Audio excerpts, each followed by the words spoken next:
deployed, and it's deployed at scale. We've seen some reports from the field, and 7% of the world has v6, so it's working in many places. But more deployment is needed. That seems to be a commonly accepted fact. But I'm going to go ahead and boldly assert that the IETF cannot simply educate the rest of the world into deploying IPv6. Education is not necessarily within the charter of IETF anyway. So what is it that we need to do? Go ahead.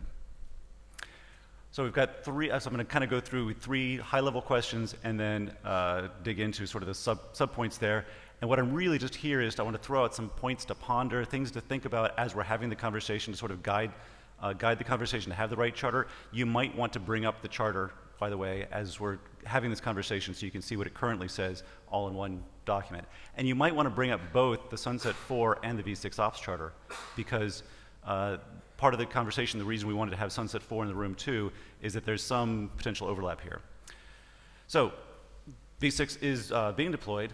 What problems do we still have to solve? I think that's a question that is not becoming, that we need to be looking at in more depth, is what remains to be solved, what problems in deployment still exist that not v6 Ops has to work on. So what needs to go someplace else, and what other protocol barriers are there still? Go ahead.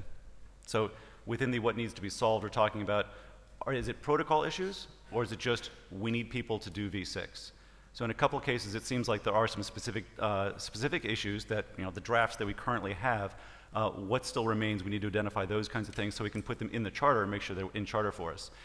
Are we talking about making sure we have the right features in v6 to make sure that people can deploy it? Or do we have scaling issues? Are there other kinds of issues? Just, again, things to be thinking about while we're having our conversation. Next one. So, you're already ahead of me. And do we need more guidance on how to deploy IPv6?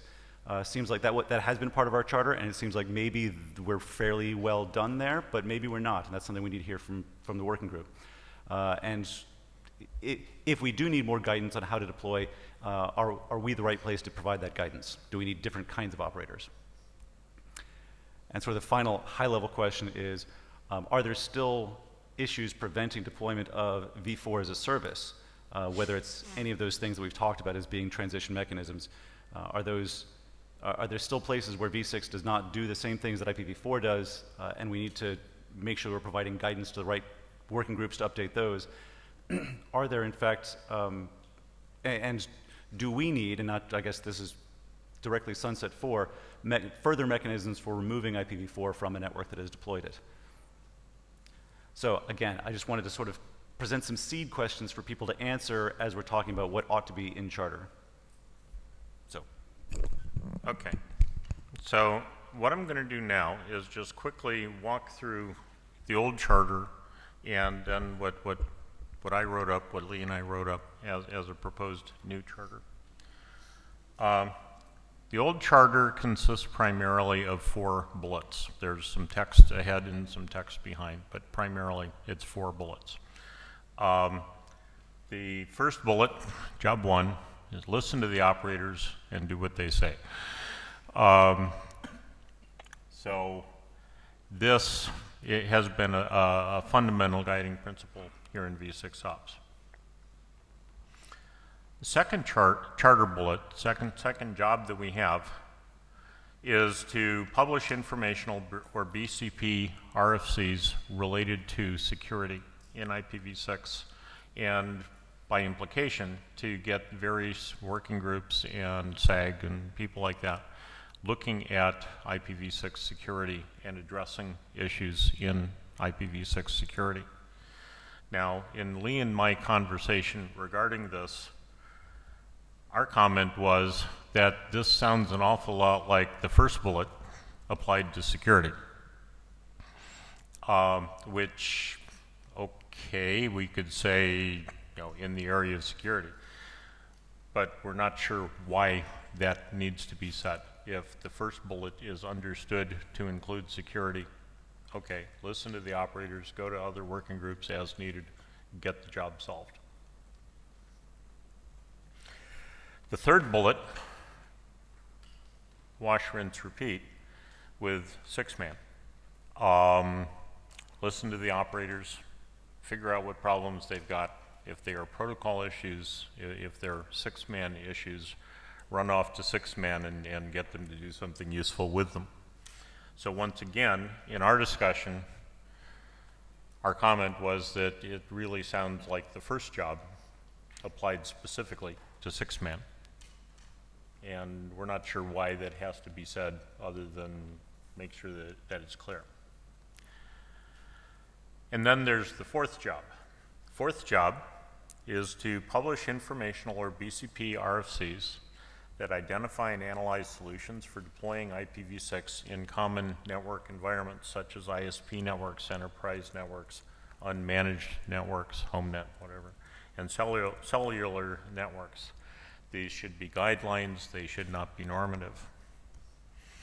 And the question that we have between ourselves is, are we done yet?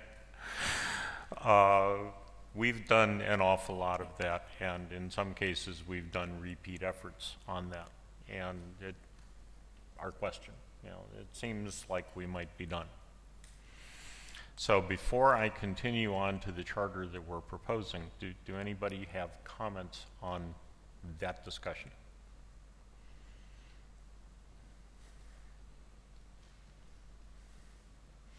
Everybody woke up, looked at the screen, and nobody ran to the mic. So, okay. The charter that we're proposing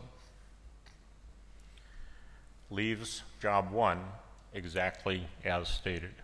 Listen to the operators, do what they say. If that involves another working group, rattle said working group's cage. Protocol work should be done not in v6 ops, but in whatever the relevant working group does. Comments on that bullet? Wes is running to the mic. Wes George. The only comment I would make is that you might want to just say the IPv6 internet, because I think the general direction that this is going is we're starting to talk a little less about dual stack and a little more about v6 only, and this is a v6 focused working group either way. And so while yes, there have been things in the past where we've been focused on sort of the transition and therefore dual stack's important and things like that, I think that's kind of part of the point we want to make here. Okay. Oh, Gloria Sadie, speak wisdom. Joel Yeagley. I think one of the things that I've seen that has been really useful over time with this group is that, and we don't actually have to publish everything, right? Sometimes it's the act of bringing an internet draft here and discussing it that produces new work, and I'm not sure that that is actually easy to capture in the existing charter or in this, but it does actually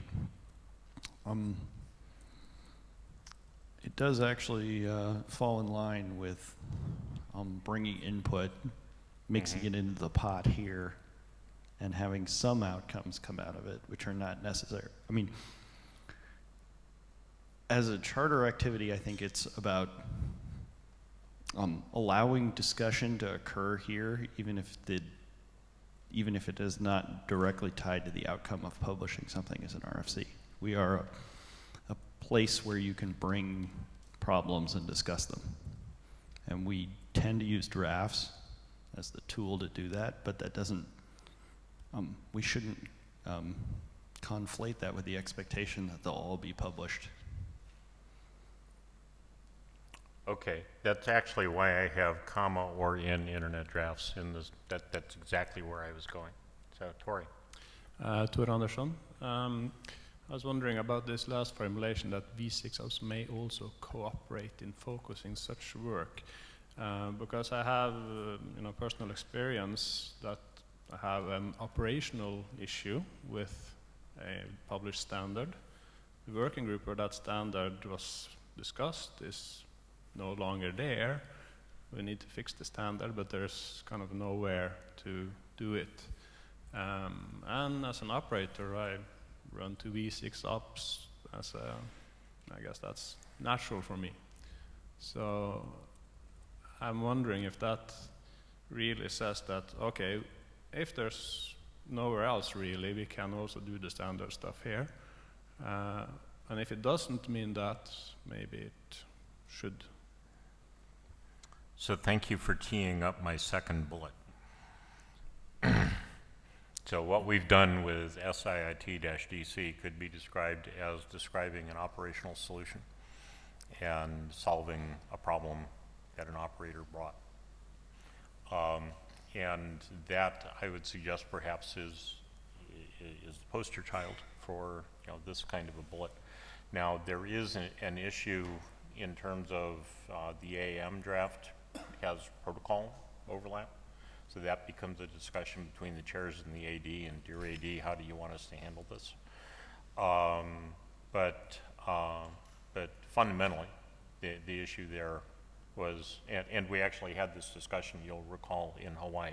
Said, guys, I'm concerned that there's protocol here, and the room came back to me and said, looks like an operational solution to me. So, fine, we listened. So comments on this second bullet in the charter? Victor. Victor Corsing-Dine. So I agree. Now with this point, I'm not sure if there's anything we can do different to probably get some of the work that's being done in operator groups around the world. That, if you think of various NOGs in other areas, I'm not saying it doesn't happen, but a lot of this stuff gets discussed other places. I wonder if there's an opportunity to try to extract information. I don't say I have a good idea of how to do that necessarily. We have an okay sample size here, but there's good work happening elsewhere that we might want to capture. And just before I forget, on the previous bullet, whereas I would like to agree that we should maybe focus on v6 only, I just think it's too much of the glue of how the internet still works in a lot of places to ignore it if it's material to how v6 works, especially since a lot of v6 happens over v4 clouds or there could be interaction challenges. So therefore, I mean, I would like to be optimistic and say we don't have to deal with those things, but I would hate to not have anywhere to deal with them, especially if, like I said, if they're material to the overall internet experience. I don't feel there's anywhere else to deal with it necessarily. Dave Taylor, I was going to say something similar. Now that I've seen this one, can you go back to the previous one, because I was going to comment on the same thing. And this was the comment earlier about whether that should be v4/v6 internet or just v6 internet. That was the question that was asked before. Now that I've seen the other slide, Victor said more or less what I was going to say, is I think your key project number 2, anyway, should be scoped to things that are necessary to facilitate the deployment of IPv6. That may include interactions with the v4, v6 internet, for example, NAT64 issues, DNS64 issues, and tunneling issues, things like that would be perfectly in scope. But I would want to make sure that that project number 2 is somehow phrased in a way that's not any arbitrary operational issues, because if they're v4 specific, then it may be better for Sunset 4 and not v6 ops. Okay, Lorenzo? On the first point, Lorenzo Colitti, yeah, just let's take v4 out of there. I don't want to do v4 work in this working group. Out of the, with the IP, I would just suggest IPv6 internet. And if there's a, sorry? That's probably a better way to phrase it. Yeah. All right. You may say something like, with the IPv6 internet, including operational issues with transitioning from or interoperating with the v4 internet, something like that. I mean, it's clear that if we have a dependency on v4 because we're using it as a transport, or if we're providing v4 as a transport, then that shouldn't be out of scope. But I think, v4 specific solutions should be explicitly out of scope. And really, they, in the last few years, they have been, I think. So let's ask specifically about when we talk about v4 as a service, that's using v6 as the transport, but it's v4 services. Then it would be in scope, I think. That's in scope, okay. Yeah, for me, yeah, but a v4 only solution is out of scope. Yes, this isn't v4 ops. Yeah. And on point number 2, if you can advance, I think that was a bug in the previous charter. We didn't have that, right? We did not have that, Yeah. but we in fact did it. That was a bug, and we fixed it. Yes, we should have Okay, that. And so that's what I'm trying to fix. there are a lot of examples, 464 XLAT, for example, and SIAT, so. David Skenazy, Apple. Just to pop back on the v4, v6 thing, obviously v4 only is out of scope, but I still want dual stack to be in there because it's going to be our world for the next few years. So v6 and dual stack, however you want to phrase it, but it should still appear. Michael Abramson. So I don't know, should we go through the, do you have more? I actually have a third bullet. Okay. Okay, but I mean, if you want to, No, are you on these two I'll wait until that one. Okay. Well, one upshot that I'm thinking about, and I'm not sure what to do with this, but let me, talking off the top of my head, throw this out. Sounds like you would like me to remove IPv4 from this bullet. We're talking about an IPv6 internet, but have a bullet 2.5 in the charter that says that for issues related to interaction with the IPv4 internet, those things can come in here. Is that, am I reading the room correctly? Closer to the Oh, hard. Okay. It's fine if you talk sideways, but it's still closer, so you don't have to. Okay, okay. So let me repeat what I said. So what I've heard from several speakers is please remove IPv4 from this bullet. And fine, I'm happy to do that. But then I think I also heard that we want to be able to have issues in the interaction between IPv4 and IPv6 to come in here. That sounds like it might even be a separate charter bullet. I see one thumb up. You did another thumb up. Am I reading the room correctly? Okay, so Lee and I will talk about that, how to word that, and when I put out the charter, the proposed charter to the mailing list, we'll include something along that line.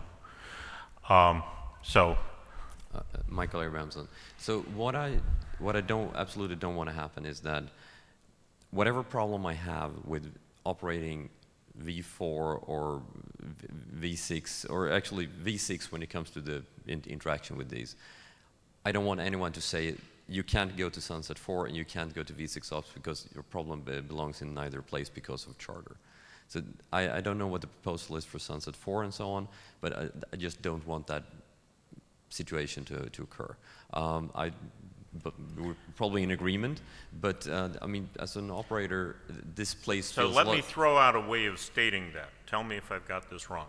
If it's an IPv4 specific problem, I think that means it goes to Sunset 4. If it's a v6 specific problem, I think it comes to v6 ops. The point of conversation between the chairs of the two working groups is when it's an interaction, where does it go? Exactly. So as long as there is some place to go and nobody says this is not my problem, this is not my problem, and it falls between, then I'm fine with basically whatever you come up with. Okay. So because I mean v6 ops, great, much more welcoming than a lot of the other, let's say, non-operational groups here. If you come in with operational problems, if I go to, there are other places I bring in, they say the reality is like this, and they say, well, you're wrong. And this is much more welcoming. So I don't want. Well, and the answer in that case is you're wrong. You know. Should I leave? Okay, thank you, Mark. Marc Blanchet. So coming about this discussion, so I think if operators have issues that in the scope of IETF in general, then they should come and the IETF should find a way to, a place for this to be discussed. So, and it happens all the time where sometimes work is not clear which home should be. And, feel free if you don't find a home in some working group to go to the ADs or to the IETF chair to find that home. We need, if this is appropriate scope for IETF, we need to find a home. I would like to react to what Fred said, which is, if this is IPv4, then goes to Sunset 4. The way you did it, I don't like, in the sense that I think Sunset 4 is not about fixing IPv4, is getting rid of IPv4. So maybe. That sounds like an adequate fix. So I don't think Sunset 4 charter is to, do stuff related to IPv4. So I know you were kind of cutting the comment to a small, but just making sure we don't want to work on IPv4 in Sunset 4. So Michael Abramson again. So as long as I'm okay with v6 ops becoming like v6 only, but that means that Sunset 4 might have to take more of the stuff that remains that perhaps used to be de facto done here, even though it might not have been perfectly in charter historically. So as long as we need to look at both charters and make sure that they catch what needs to be called. Victor? Yeah, Victor Coursing. Yeah, it's kind of just to resonate on that. I mean, we have operators here working away. We don't have a lot of time to run around working groups trying to fish for real problems to be solved. So, I mean, I think we need to make it simple, and we can't be just having folks run around, because if we lose the operator interaction and they're saying, well, I give up as I'm not going to sit around waiting for charter gaps to be solved, I think that's a problem. So if we need a default route between the two working groups or whatever it might be, but like I said, this is the ops area overall, and I think we need to figure this out. And I mean, my opinion is we just got to default to one or the other. So if the Sunset 4 is to get rid of V4 and they don't want to deal with interaction challenges, then we do it here. But we got to do it somewhere. We got to make it simple for the operators. So we just don't have time to sit around all day and look for working groups. Okay. John? Hey, Fred. John Brzezowski. So just to, agree with Victor, we're on the cusp. I mean, for years we've been making things v6 only at Comcast, and we're now in the process where we're at a point in the process where we do probably more with v6 than we do with v4. So now we're finally having serious conversations about like entirely extracting v4 from parts of the network. We have to do it anyway, right? And we think that there's going to be lessons learned, maybe work that needs to be done, and value to Mark's point for people to hear about as part of that work. I guess I don't really care where it goes, but I kind of agree with Victor. It's probably important to make sure it's clear where it lands, right? Well, yeah, this bullet 2.5 I'm suggesting would be a default route. So Dan, are you in at the mic? Yeah, Dan York. So I just would suggest that this is a project that is worthwhile to have in here. What you're talking about right here in this part of things, I think there does need to be some space for bringing these pieces, and I think there is a lot of work right now happening in various parts to bring more input from the operator groups to develop more best current operational practices. The work is happening out there, and I think there needs to be some IETF linkage to all that.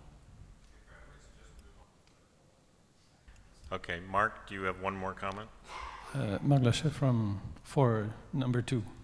Comment for number 2. Do you mean solutions protocol work or not? This should not be protocol work. Okay, so maybe if, in the wordsmithing we... Yeah, well, that's actually in bullet 1. Oh, okay. It was like solutions. Okay, so moving to my proposed third bullet, and this actually is my final slide in this discussion. I believe that we are going to turn off IPv4. I get a lot of tomatoes thrown at me when I say that, but I do believe that we are going to turn off IPv4. And when is kind of open to suggestions. I hear words thrown out like 5 years, 10 years, something like that. In order to get there, I think we need a plan. One achieves the things one plans. And I'm suggesting that this working group might develop or contribute to that plan. Wes. Wes George, with my Sunset 4 chair hat on. One of the things that the reason we wanted to have this as a joint charter discussion is not that Sunset 4 is rechartering, but that Sunset 4 has not been particularly active. It had a fairly tight charter focused on how to do IPv6 only, including protocol work that was necessary, as well as identifying places where we needed to actually be able to do things in protocol to turn IPv4 off. IPv4 doesn't have an off switch right now, really. And so is there actual protocol work necessary? My concern is that there's a non-trivial overlap between what you're proposing here and what's in Sunset 4. My general sense is there's probably not enough work for 2 working groups there. And that's not a bad thing. I'm not trying to defend keeping one working group versus another. The decision that we need to come to is, is this work important, and where does it belong?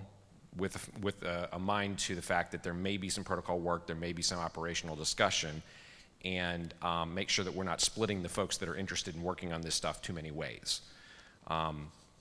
The discussion right now that we've had with our ADs about Sunset 4's future is that we are going to try and get the last couple, the documents that are currently working group documents, try to get those completed, and that Sunset 4 would likely go dormant, largely for lack of interest, unfortunately. And that might figure into what we do and where we put things. So I just encourage people to keep that in mind.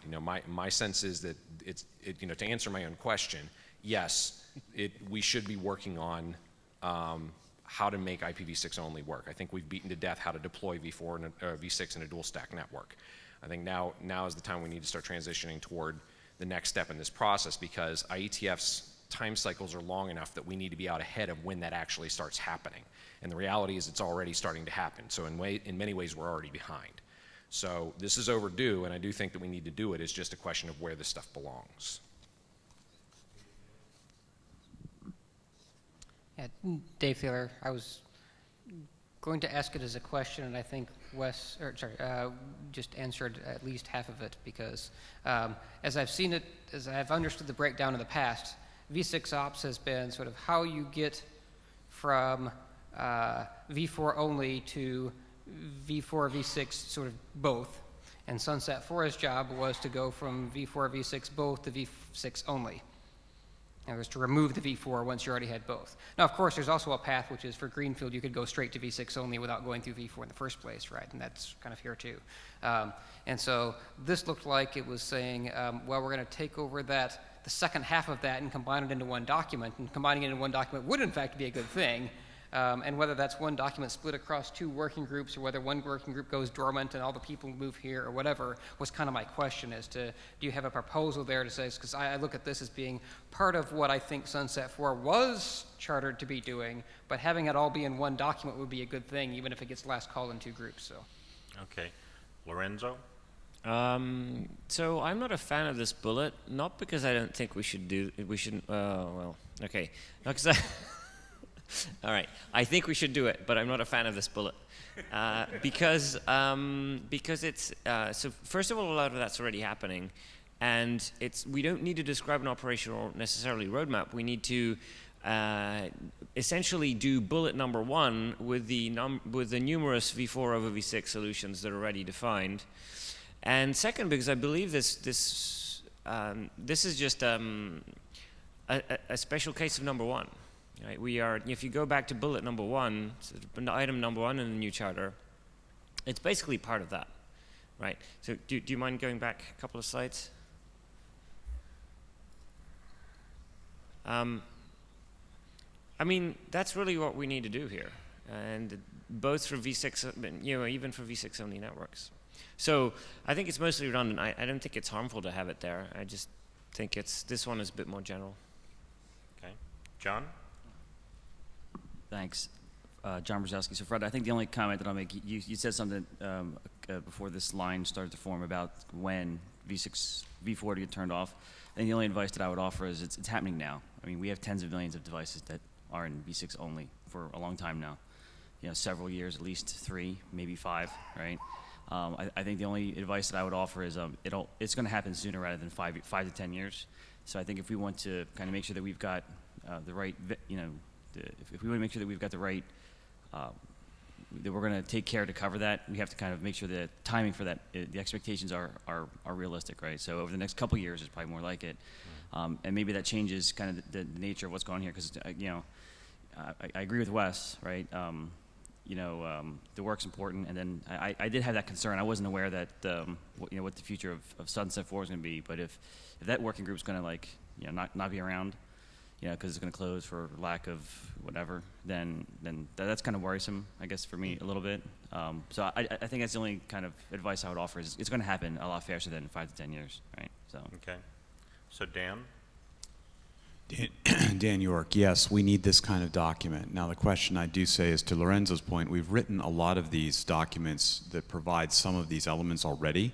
So I guess one of the questions would be perhaps to summarize some of all of that advice that we've provided across the advices into something succinct and concise. I get these questions now from folks saying, I want to go to an IPv6 only network, or I want to move to this kind of space. What do I need to do? Give me the easy steps. Do something like that. More of that kind of documentation is excellent. To your point that you put earlier in this discussion, is the IETF one of those organizations? Excuse me, the right organization? I think there is a role for the IETF to play in this, and because the RFCs are canonical documents that people reference, and so to the degree that things can be put into that format, it is easily consumed by the people who are looking for these kinds of things. Okay. Michael?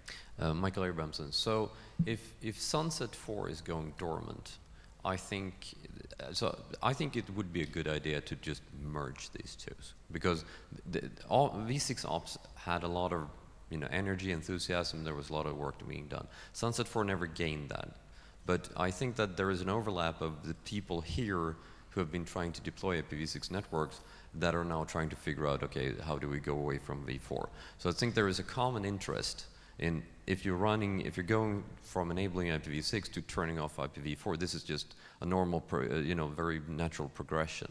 So I think we should just merge these two, take on the work, and do it here. Okay, thank you. Matt? I wanted to say the same thing. Matt Mathis, the same thing in a slightly different way. I think it's actually absolutely brilliant to have two working groups and have them always co-meeting. Because in fact, they're solving the same problem, but at different time scales. And depending on how people think of the problem, they will enter the process differently. It also helps to serve the ops people to think at a longer time scale than they would normally think to have the Sunset 4 around. So in fact, what we really want is, for marketing reasons, keep both names, but they always want to meet together. It sounds like ops area and Shia? Chongfeng, Xie from China Telecom. I have 3 comments. The first one is about the terminology of IPv6 only. Actually, I have heard this term for several years, but I think it is a little confusing. What's IPv6 only?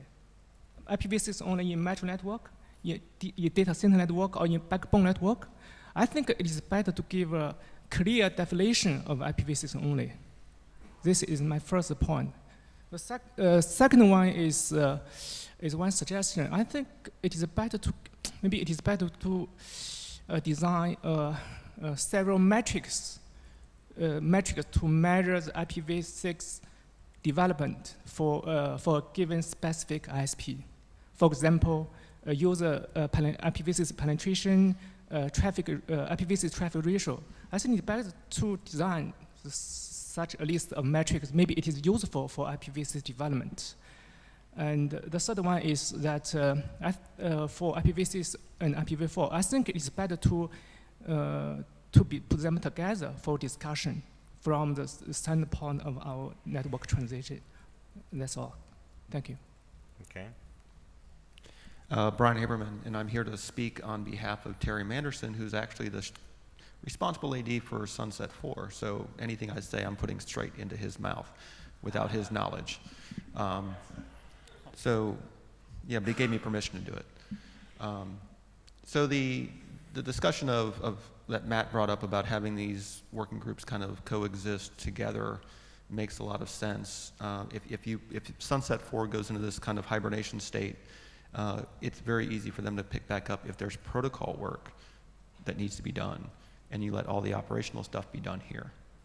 And I'm perfectly fine with that, which means Terry is perfectly fine with that. Jen? Jen Nikolopoulos, I'm excited to see that we're actually going to get some work done, and I'm sorry, I'm trying to kind of get a volunteers because there is work going on to document v6 only deployment best practices currently. So if anyone in the room has an experience with v6 only deployments and would like to share it and document it, come and talk to me. I'm sorry for shameless plug. We're just trying to coordinate community. Okay. So this discussion has actually run a little bit longer than I planned to. Let me tell you what I think we will do. Lee and I and Wes and Mark and our favorite area director will touch base, mark up some text, and then I'll mail it to the mailing list and we can discuss it there. What I'm looking for in that is, I really don't like this bullet. I really would like to add some other bullet. I'd like to change this word or this set of words to some other set of words. I want to bring the thing to closure and come up with a charter that we actually agree to fairly quickly. So Joel, do you want to comment on that? Joel's thumb is up. So, okay, so that's kind of where we're going. So now Stuart, can I bring you up?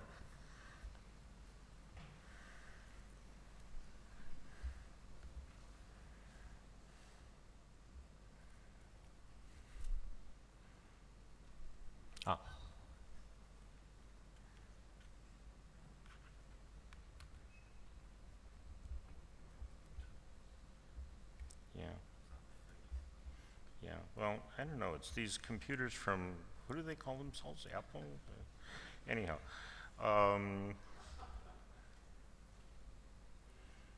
Welcome to Keynote. So with any luck, can you tell how often I use Keynote? Okay, play. Play, here we go.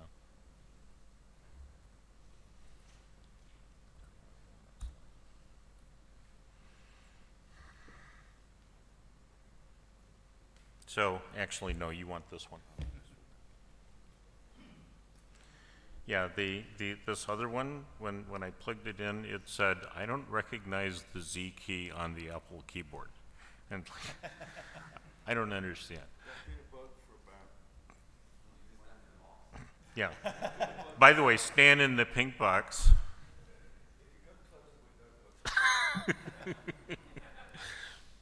It annoys everybody who gives presentations. Yeah, and is his mic on? Yeah. Yeah, okay. I'm Stuart, Cheshire from Apple. Lee asked me to give an update about what Apple's doing with IPv6. So, quick summary. I think everybody knows we've had IPv6 support for many years. We use IPv6 in our own products. For instance, the airport base station is configured over IPv6 link local because there's no way for the user to misconfigure it, and that's what we want. We want a technology that you can just rely on to always work, always be available, not be turned off. If you've looked on your Mac, you'll see in the system preferences, you can't turn off IPv6. You can set it to link local only, that's as low as we'll let you go, but we don't let you disable v6. We have IPv6 available widely internally, and we also, in all the engineering areas, we have a NAT64 Wi-Fi SSID for testing. We've been doing that for a few years. Really, since I discovered NAT64 at the Beijing IETF about 5 years ago, we started rolling out those networks at Apple for testing. This is a quick bit of history that I presented at the Apple Developer Conference earlier this year that got a lot of interest. Yeah. We used to have internet access where clients got global addresses, but we kind of ran out and we put in a NAT and everything carried on working. We now have a lot of network operators bringing up v6 and they're running dual stack and the numbers are going up and this is great. But this is more work for the operators. What they'd really like to do is get rid of v4. But of course, the customers don't accept not being able to access the web. So we put in a NAT64 gateway to give legacy access to the long tail of websites that aren't doing v6. So this is good. The key thing about this picture is to the handset, everything looks like v6. You may have your company website on v4, and it's never going to get moved to v6, but to the handset, it looks like v6. So if you're an application developer writing iOS apps, the whole world looks like it's all v6 servers, which means your app has to be v6 compatible. And that's why our vice president announced at the Apple Developer Conference that starting in iOS 9, all apps will be tested with NAT 6.4, and if they don't work with v6 APIs, they won't be accepted into the App Store. The good news is that the majority of iOS apps just work fine because the APIs are already address family agnostic, so this is really no big deal. This is not some big change in the way code is written. This is just recognizing the current reality is that most of the apps work anyway. And the few that don't generally just have a little bit of trivial debugging to be done. And that's great, but how do you do that trivial debugging if the average developer today still doesn't have a v6 network to test on? Well, we added a new option to internet sharing. You option click on sharing, and you click the checkbox to make a NAT 6.4 network. So no developer has the excuse that they don't have an IPv6 network to test on. And then your Mac becomes an internet sharing Wi-Fi hotspot running NAT 6.4. You get a test setup like this. It's not a v6 router. If you have native v6 connectivity, then it's not passing that through to its clients. But if you have native v6 connectivity, you can test v6 anyway. You don't need this. This is aimed at the people who only have v4 connectivity, and you have a v4 connection to the internet. We synthesize v6 connectivity on the Wi-Fi side with NAT 6.4 to translate to whatever old v4 service you're talking to. So now everybody should be able to test their apps.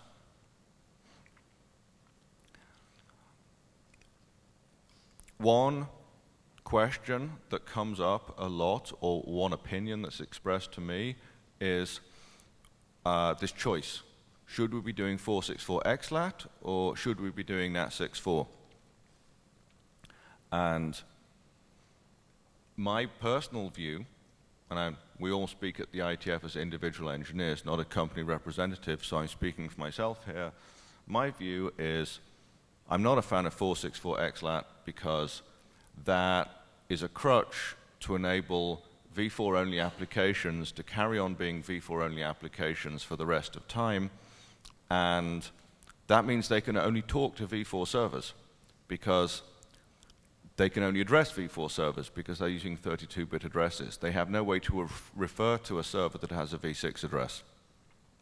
And at a lot of companies, the team of engineers that writes the iOS app and the operations team that runs the server infrastructure are quite separate. And often they don't talk to each other as much as they should. And it can take a lot of meetings and agreement to get things done. So if we have all the apps be v6 compatible, then at some date in the future when the server guys say, hey, we can light up v6 on this server, then they can do that, and it works because the app's already v6 compatible. If we encourage the apps to stay in the v4 only world forever, then the server guys don't have that option. And they have to negotiate with the app developers, when can you do v6? And the app developers say, well, no one's asking for v6, and anyway, we've got 464 XLAT, so why do we care? So I think this picture on the right is really where we want to be getting to in the long term, which is why this is the direction that I've been trying to encourage. One of the bits of feedback I've heard from some people is carriers want 464 XLAT, and they will never, ever, ever, over their dead bodies, never deploy NAT 6.4 on their network. So stop trying to cram this NAT 6.4 thing down their throats. They don't want it. They're not doing it. They're doing 464 XLAT. 464 XLAT requires NAT 6.4. So I'm not trying to make carriers do something they don't want. They already want to do NAT 6.4. What I'm saying is, let's make the apps be v6 native. not IPv4 apps with a translator to talk to the legacy internet. We'll be requiring this for iOS 9. Right now, the majority of iOS apps work fine with IPv6. I'm hoping that that percentage will go up more now that those developers have an easy way to test their apps. In a couple of months, we'll know the outcome of that. In some other news, in iOS 9 and the OS 10 El Capitan seed, which everybody can get, go to beta.apple.com, you can download that for your own devices. We heard some feedback about our Happy Eyeballs tuning, which right now is relatively unbiased. It picks whichever path is fastest, and the end result is it's about 60-40 between V6 and V4. It's essentially a coin toss. We've put a tiny little bit of bias in that to prefer V6, and now when the paths are equivalent, it'll prefer V6 99% of the time. So for operators who are trying to get traffic off your expensive carrier-grade NATs and onto this straight-through, untranslated V6 path, we hope that our code changes will make that happen for you. I have one question for the people in this room. In the NAT64 engine that is currently available in that seed that you can download, the team that wrote that code had to pick an address to use, and they picked 2001/64. And that's in the Teredo range, which is called out for special handling by the RFC 3484 address selection rules. And I think that's a mistake. I'm thinking using something in the best benchmarking or testing prefix would be more appropriate for this use. I picked ABB1E because it kind of looks like Apple if you squint at it. And I want to make this recommendation back to the teams, but I thought this would be a good audience to ask, is there a sane address to pick? Would this have side effects that might be bad? Is there a better address? So please give me your opinions on that. And I'm not seeing anybody jump up to rush and say that this will cause bad things to happen. So Philip Homer. I have a comment about your 464 XLET versus just NAT64, not so much about the prefix. The thing is that if you just do NAT64, then it usually comes with DNS64, and I assume that you also do that. Yes. And then I was using NAT64 as kind of a shorthand to mean plus DNS64. You're right. But for 464 XLET, you don't need, in actual operation, the DNS64, because you can use regular DNS, which is important if you want to do DNSSEC local validation. So if you, as Apple say, well, we're never going to do DNSSEC local validation on our systems, then, well, this is a perfectly reasonable choice. But otherwise, you're essentially blocking applications from DNSSEC local validation, because for all A records, you're essentially breaking DNSSEC. Well, no, you only, well. So, yeah, maybe that's also input to consider whether or not you want to support 464 XLET or not. Okay, that's good feedback. If I understand correctly, in the scenario you're describing, if the operator is not running NAT64, then they will never synthesize a quad A record, which means the clients will be forever going through translation on the client device. My assumption was that you will have NAT64 done by the operator, because it's an operator decision to either do dual stack with NAT44 or do NAT64. I mean, that's not something as a host that you can choose. But on the host, you can choose whether or not you enable 464 XLET or not do that. That's a local choice on the host. And if you do not do 464 XLET, but you have V6 native apps, then you need the DNS64 because you have to synthesize the quad A records, and then you're breaking DNSSEC. Whereas if you do 464 XLET, then you can have dual stack apps that Yeah, just think they're talking to an IPv6. I'm thinking through the implications of what you're saying. We don't currently have client-side validation, and I'm not aware of any plans on the immediate roadmap to start doing that. I'm thinking of the implications of what you're saying, which is if the DNS synthesizes a quad A record, then a client validator can tell it's being lied to. Yeah. But the alternative is you give the client a v4 address, and then when it tries to use it, you change it to the v6 address that it would have refused if it was doing DNS validation. So the packet that comes out on the wire has the same destination address. It's just a question of where in the stack you're lying to the application. Yeah. Yeah. Okay. Michael Abrams. So there is also the alternative that I think you're already doing is bumping the API. Oh, thank you. Yes. Yes, because you don't actually need 464 XLAT, because in your case, if it's on the local device, you can do the bump in the API thing. Yes. Thanks for making that point. If clients use v4 literals instead of using DNS names, if they use DNS names, then the DNS 6.4 can synthesize. If they're using literals, DNS is not involved. We then do the equivalent synthesis locally. So there are a couple of different ways of doing 464 XLAT. One is bump in the stack, where you generate a packet and then translate it. The other is bump in the API.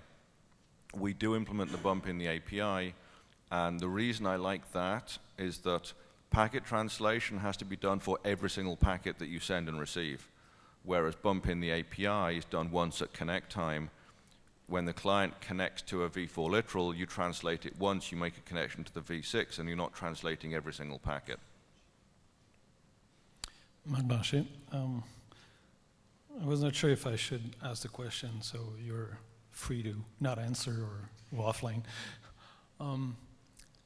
One of the problems that people have for deploying IPv6 only is some of the mainstream applications are v4 only, and then you have to go back to those things. If a few of those mainstream applications are v6, then we're done, or we don't need, or at least need much less those patches.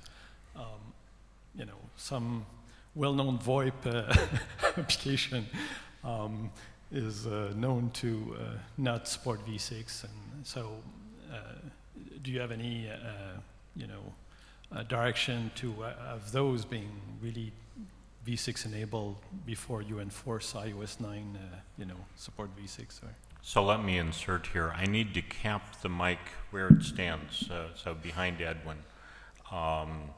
We need to move on with the agenda at some point. So capping the line after Edwin.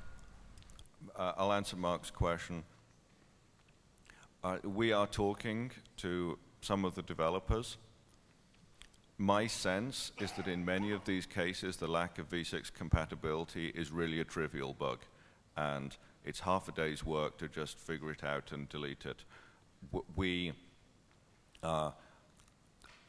The majority of the compatibility problems are apps that copied bad sample code that said, before attempting any connection, make sure you have a v4 address.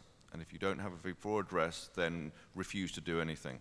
And that was the experience I had when you, Mark, tapped me on the shoulder at the Beijing IETF and said, you better check this thing out, it's cool. And I had a look on my iPhone. And every app I tried, from the Apple provide ones, like Maps and Stock Quotes and Weather, to some of the third-party apps like Southwest Airlines and United Airlines, every single app worked perfectly fine on NAT 6.4.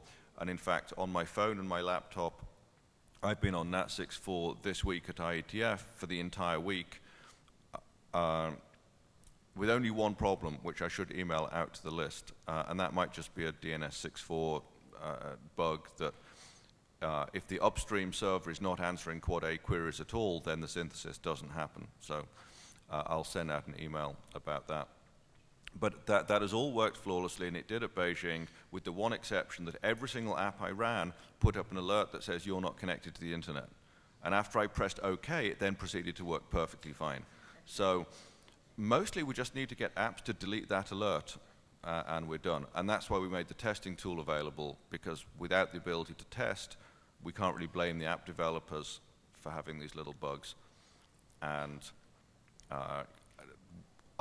my hope is that there really aren't any difficult things left for V6 compatibility. It's just that as long as it's not a priority, people don't do it.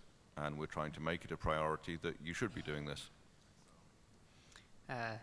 Dave Taylor, before I give my question, I just wanted to note that those of you that have been on the 93 attendees list know that the Net 6.4 Wi-Fi has been working better than the regular network. Yep. And I think this is a milestone for the IETF. Right? So, to the extent that it's working, it has fewer problems, yes, which is a great thing, that's success. Now, Stuart, thank you for putting together this presentation, and yes, I agree that it's much better to move off of the Trado prefix into some other one. My question for you is, the particular 2002.2, as you mentioned, is part of the benchmarking prefix, and have you run this by the BMWG, because they're the ones that I think would actually be able to say whether that range is actually okay or not. Okay. Because it's allocated, according to IANA, it's allocated to the purpose specified by that working group. I would just run that by them if you haven't already, but otherwise I don't see any problems with it. Thanks. It depends what you mean by benchmarking. Yes, so because you could have a different special use prefix that you get from IANA that's not 2001-2, it's 2001, something else out of that same range. That they've allocated a piece to Trado and a piece to the benchmarking working group and have some other pieces. You could get another piece if the benchmarking working group says, oh no, that's going to cause some problem. But if they say it's okay, then... I'll send off an email and see. We don't have many days left before this thing has to be finished, but I'll send off an email. But maybe there's somebody here at IETF that could just answer it for you. Yes, so. Thanks. Okay. Now let me insert a question. RFC 6052 prefers a prefix. It's a 96-bit prefix for this purpose. Is there a reason that you chose a different prefix? Because we didn't know better. Okay, yeah. Take a look at section 2.1 of RFC 6052. So you're talking about 64:FF9B? Yeah. So there are various insidious musts that say that translators cannot use that with any private address. So that's something that can catch people out. Okay.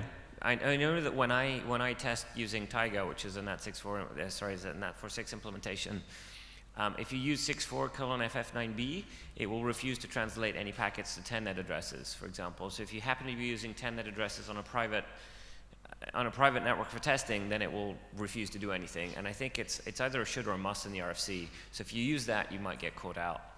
Okay. So what I end up using is either the example range, or you could use something in an Apple prefix. To a large extent, this doesn't matter, because these addresses are only used one hop on that private link between the gateway and the client that's being tested, and they don't connect to the rest of the actual V6 internet at all.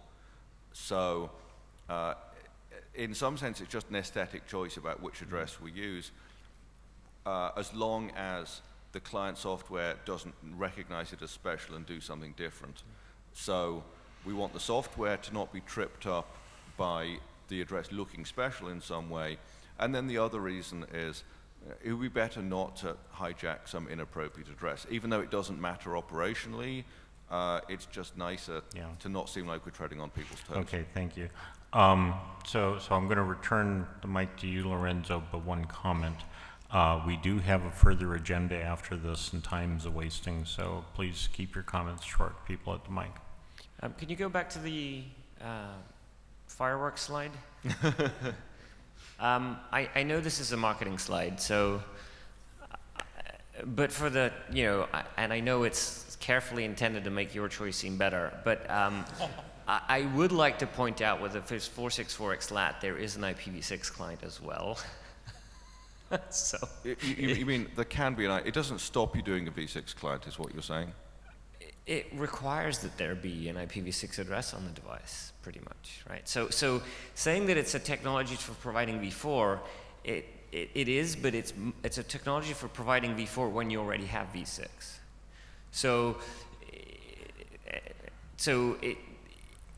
And all the implementations, that's how they work. They have v6 for native v6 apps, and they only use 464X lat as a crutch for apps that don't have v6 sockets. Yes. So for example, that being said, I agree that the path on the right is better if you can make it stick, and I hope you can make it stick. Well, there's two things we did. either of which are independent. One is by drawing a line in the sand and saying, we want developers to do V6 apps, and we don't think that's hard. It just, as long as it's not a priority, they don't do it. So we're trying to raise the priority. The second thing is giving them the easy access to the NAT64 tool, which you can use for testing your Android app if you want as well. This is something that I hope benefits the whole industry. And if we get feedback from developers saying we can't get the apps ready in time, then that's something we'll listen to. But the tool will still exist that will help us moving forwards industry-wide, not just for iOS apps. Oh, I agree with your approach. I'm just complaining about the marketing. Okay. Because it implies that there's no V6, but there is. It did have fireworks on it. On the wrong side. Hi, James Woodyard, Nest. I hope it's okay for me to do a little bit of a diversion, because I want to ask why it is 2015, I'm running iOS 8.1. whatever it is on my iPhone, and it's an unlocked phone, and I still cannot configure this thing on T-Mobile or Orange or any of these European networks that have an IPv6 only NAT64 APN. I can't program my phone to do that. Is that going to be fixed in iOS 9? Do you care? May I suggest that's something to take up with the vendor? So you don't think that developers need to be able to test on a real network when they can get one? I'm conscious of Fred's comment about the limited time. I think partly that's a question of talking to the carriers, because I happen to know that at least one of the people you mentioned does have APN settings where I can set my phone to do V6 only. So I think Apple has the necessary facilities in place. It's just a question of getting support from the carriers, and like I say, the one I use does allow that. Andrew Schenker. So I'll plus one James comments as well. And first of all, thank you for making my job easier, because as part of my day job, I chase the various teams at my employer to get V6 done in their products. And well, a couple of weeks ago, I was in an office talking to the developers, and they say, oh, we are doing V6 now, you'll be happy to know, because Apple. So thank you for that. And I think the discussion between the 464X-LAT and NAT64 is not so much about the technology per se, but it's also a lot about the application control. About the what, sorry? About the application control. Because when you can ensure that application actually has IPv6 client in it, and well, in 464X-LAT case, the application does not have the IPv6, does not have to have IPv6 client in it. And I think that's the difference in the slides that Lorenzo was. I think he didn't see this difference, because in 464X-LAT, the application can have IPv4 only socket, so it doesn't have to have IPv6 support. So the V6 support is in the stack, whereas in the NAT64 with V6 client, it's in the app that the socket has to be AFI NAT6. And basically, when you have the control, that's much better to be able to do NAT64. And one other comment I wanted to do about IPv6 only networks is that, as was earlier said, it's already happening. So in FOSDEM network conference, well, it's in FOSDEM open source conference, we do IPv6 only SSID as a main SSID for 2 years already. Now, is that V6 only with NAT64? With NAT64, of course. Okay. So pure pure IPv6 is a bit too far at this point. We do this SSID for 2 years, and this year we had just about just less of 40% of the clients sticking to this SSID. And of course, this implies having the dual stack SSID called FOSDEM-legacy available. But I think the two effects, so first, the power of the defaults. People stick to the defaults unless they have to switch. And second, the psychological effect of having IPv4 on the legacy SSID is also not to be underestimated. And one other conference, relatively small security conference called Troopers, is joining us in that they will also do V6 only SSID. And I see that at IETF we already have an SSID called IETF-legacy. So, yep. Tor Andersson, can you go to the NAT64 prefix slide? Oh, sure. I have a suggestion.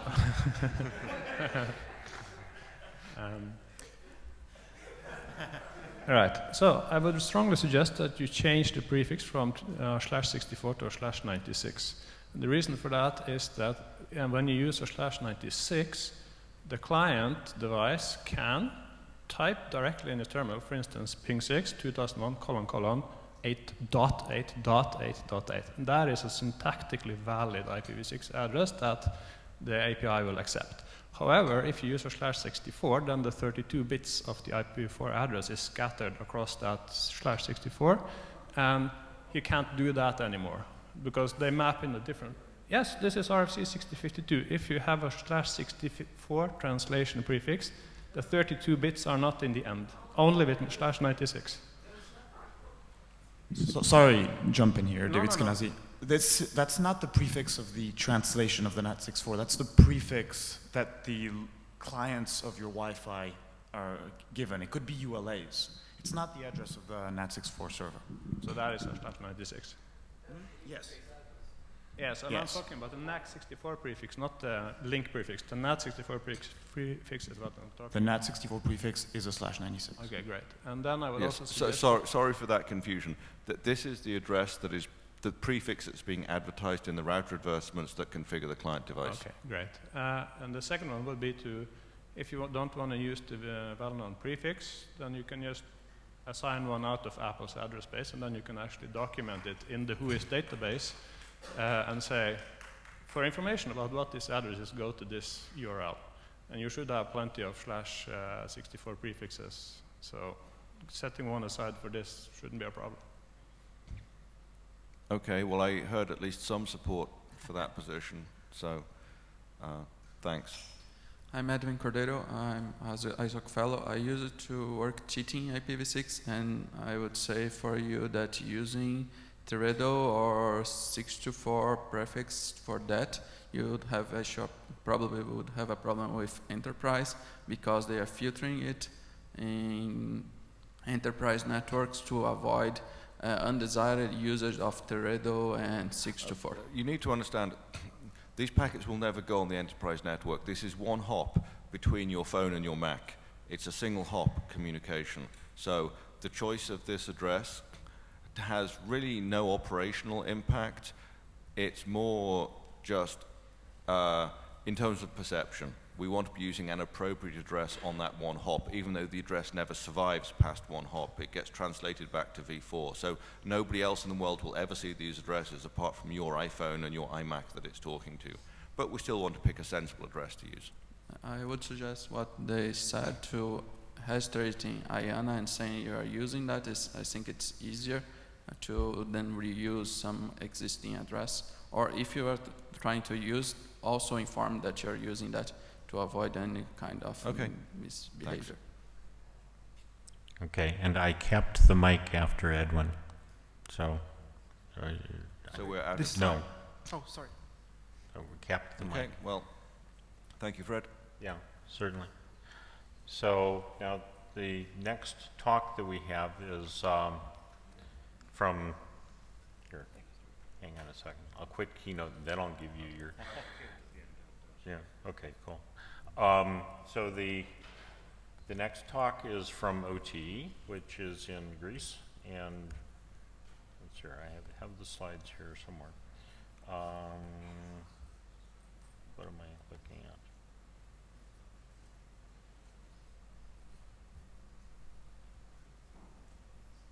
Here we go. So Yannis, are you online? Yes, I am online. Hello, everyone. I'm not sure if you can hear me. Can you hear me? We can hear you. Can you also see me? No. No, we apparently can't. Oh, I've just turned on my video, but I'm not sure what else to do. So. Would you like me to proceed as audio only? Yeah, go ahead and proceed. We'll get the MeetEcho people to sort this out. But you go ahead and get started. Okay, just give me 1 minute.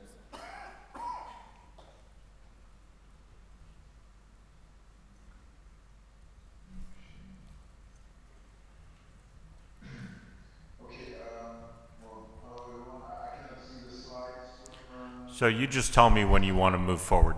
I'm on your title slide right now. All right, okay, I can see the slides, okay, no problem.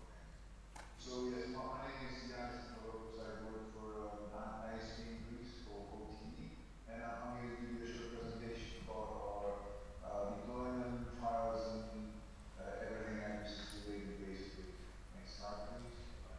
Just a short slide about our company.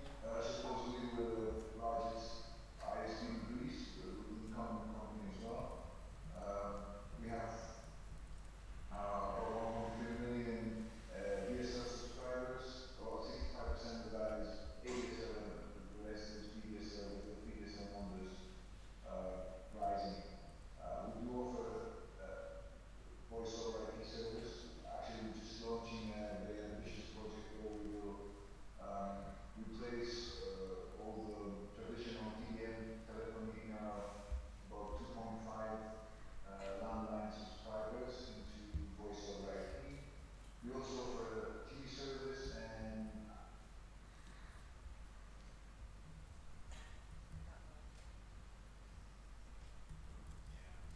Did we lose him?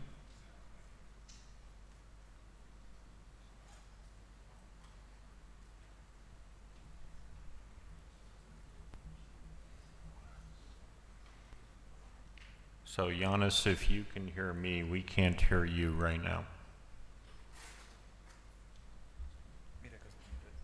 Huh? Meet Echo is troubleshooting.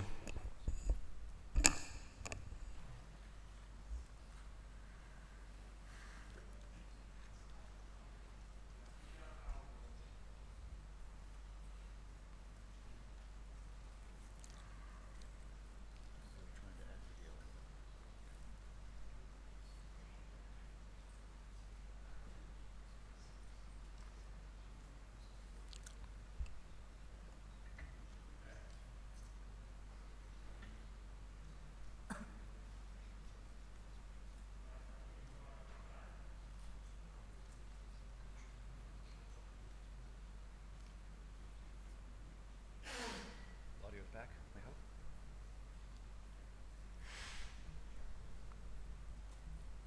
So Yannis? Yannis, can you hear us? Can you try talking again?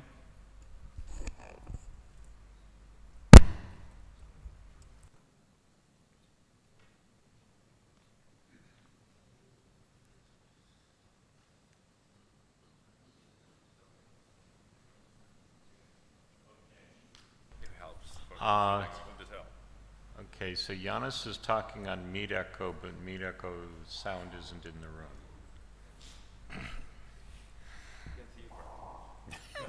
We can see him, we can hear him, okay.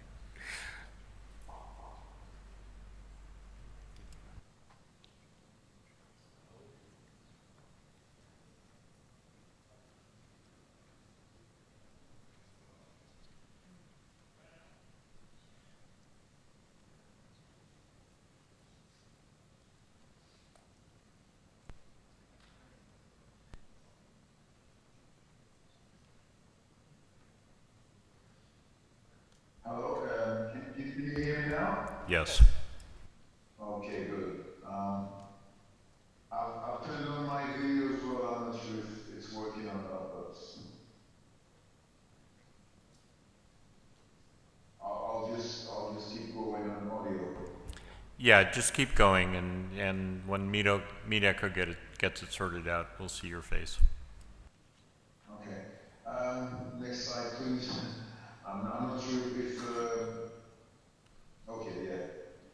So just a recap on the some milestones in our IPv6 history. We started pretty early for an ISP in Greece. We started in 2004. We did some labs. We tried out some Cisco equipment. We tried out some Linux boxes as well, and then we just completely forgot it until 2008, where we got our first /32 from Ride. And so we laid out our first addressing plan, first of many, I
dual stack because in 2009 we had a surplus of more than 500,000 IPv4 addresses. So the words IPv4 and exhaustion were not in our vocabulary.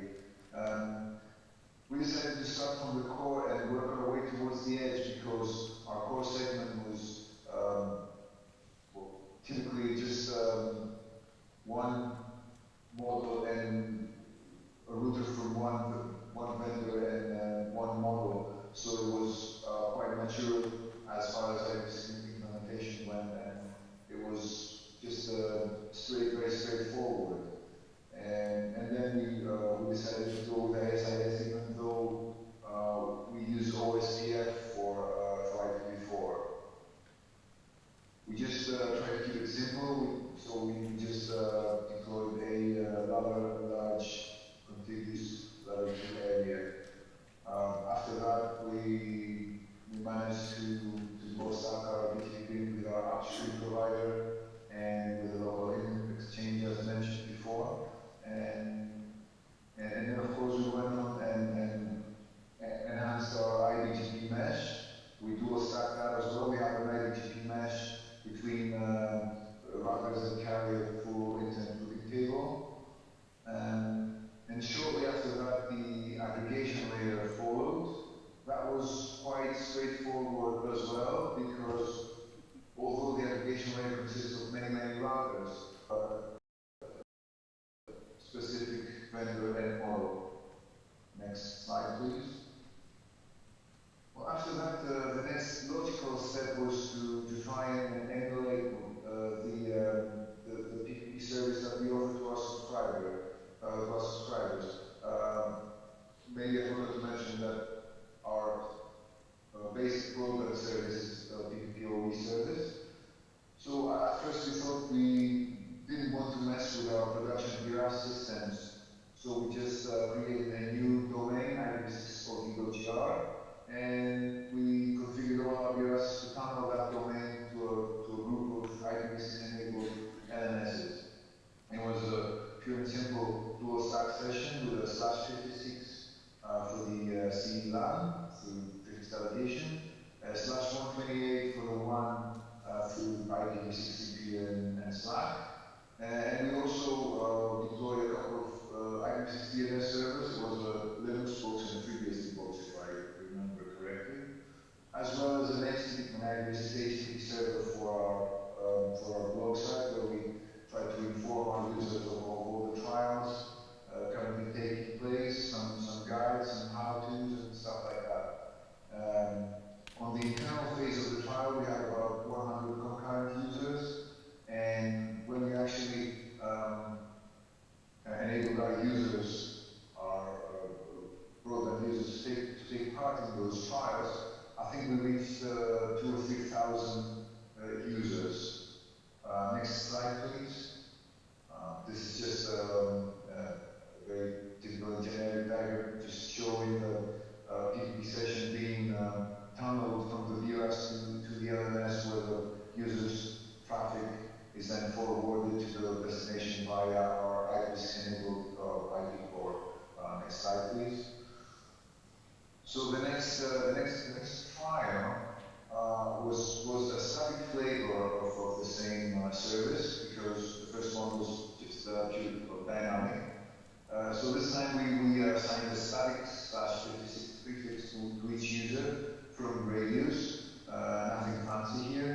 We didn't bother with the reverse DNS at this point, and this actual flavor proved to be quite popular because users have been asking for it years after the trial has ended. Next slide.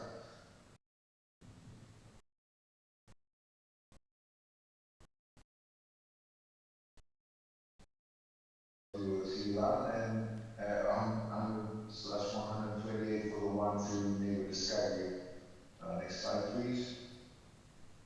Actually, we can skip this slide too. It's just showing the BRS network diagram. Next slide, please. The next trials that we were trying to do in parallel with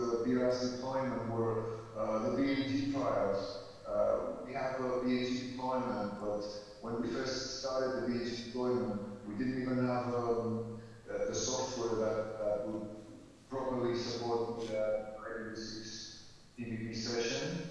So we have to test we have to test with an engineering software release. We tested the exact same service, almost same service, /56 for the LAN and a /64 for the WAN. This trial is still, this deployment ongoing. Next slide, please. I'm trying to speak to the side. I don't want to spend too much time. Next slide, please.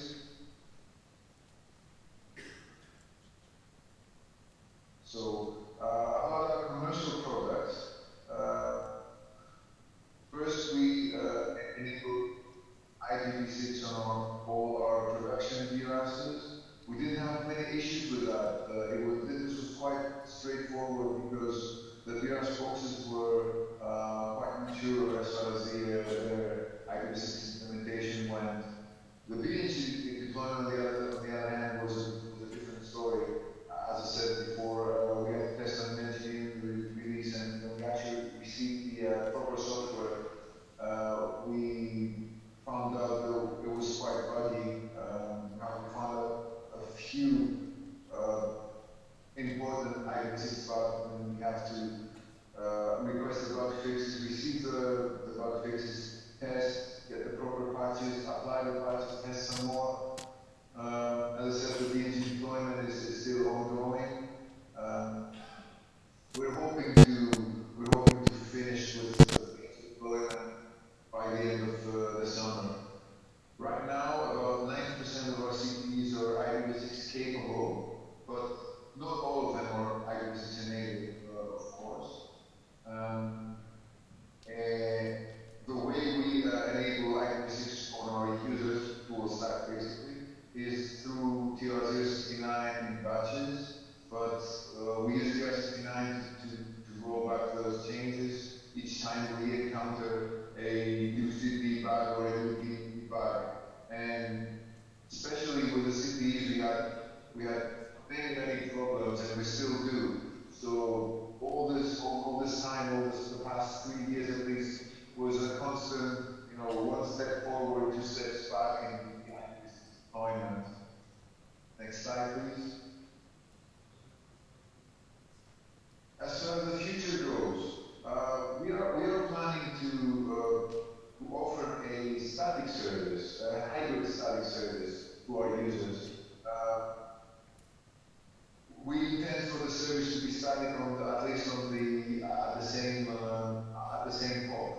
And we're also considering reverse DNS support. Of course, we've been following Lee Howard's draft, and we are going to base our approach partly in that draft. It's going to be internally developed, and maybe, hopefully, when that's completed, it can be presented. Also, we're considering giving our users the choice to implement a default permit security policy. Right now, the IPv6 security policy is a default denied one, and that's the only one available. But we are thinking of letting our users or our more experienced users opt in for a default permit rule set. We'll try to figure out how this is going to work out. How can we enable and disable it on demand? Next slide, please. Our business grade service is also full stack. We provide anything from a /56 up to multiple neighboring /48s, provided the customer can give us a satisfactory explanation of why they want such a large block.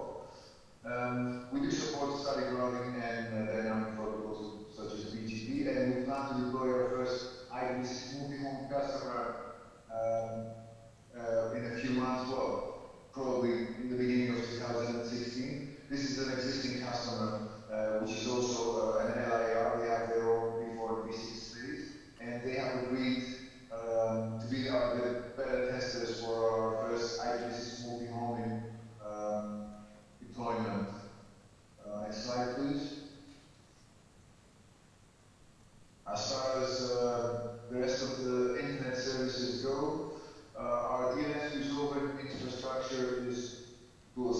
well. It's an Anycast infrastructure, and we're using OSPF and BGP for IPv4 and IPv6 respectively. And if people are interested in finding out more about that, there's a reference slide at the end of this presentation where you can find a URL to download this presentation and some others, I think. We also offer a public FTP service over IPv6, well, at least some of the time. And the rest of the services we plan to offer them in IPv6 also.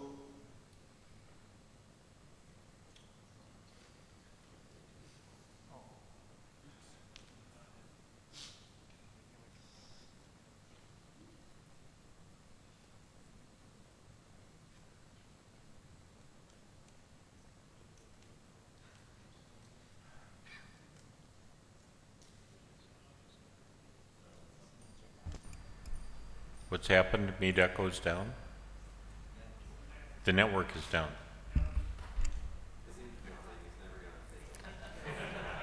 I wish somebody would fix this internet thing. Okay. Yeah. Okay, so here's my suggestion. We'll come back to Yannis later. For right now, we'll deal with things that are in the room. Lorenzo, have I got your slides? Okay, let's see. Oh. Have you got them? I do.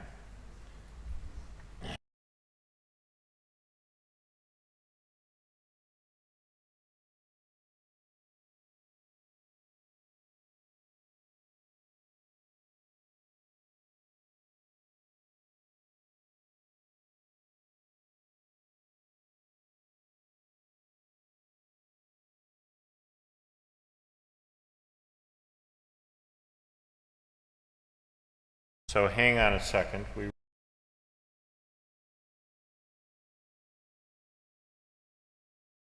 Okay, so we are on your services slide. Okay. I was saying that the rest of the services will probably ready and IPv6 enabled by the end of this year or at the very last, at the latest, at the beginning of the 2016. That includes our DNS authoritative service, our our voice over IP service, which is actually already in trials. TLS069 will be closed out also. Email will be probably the last one to be completed towards the end of Q1 2016. And for our internal web hosting and company's website, we do intend to provide an IPv6 access, but probably through some sort of 6-4 relay, because we've tried some solutions in the past. Next slide, please. As I said earlier, when we first started as a working group, researching transition methods, we had loads of IPv6 addresses. About 1.5 years ago, towards the end of 2013, I think it was, we just realized that IPv4 exhaustion had finally caught up with us, and that we had to do the work all over. We had to think of ways to mitigate this exhaustion. Next slide, please. And as people in this room probably know, even better than me probably, it's not very easy to mitigate the IPv4 exhaustion. At first, we thought that it might be a good idea to defragment our IPv4 space, but we found out very, very soon that the effort outweighed the gain by far. We even considered IPv4 address transfer since it was facilitated by that, but the largest blocks that we were after were really expensive because many bidders existed. CGN is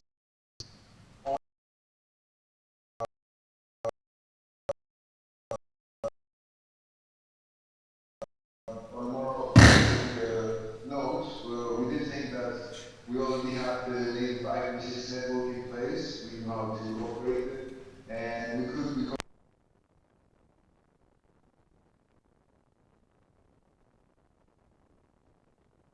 So again, we have to study all the various transition methods that existed, and to make a long story short, it came down to these two, MAP and Language 406. MAP B, most probably not for a specific reason, just felt more comfortable with it.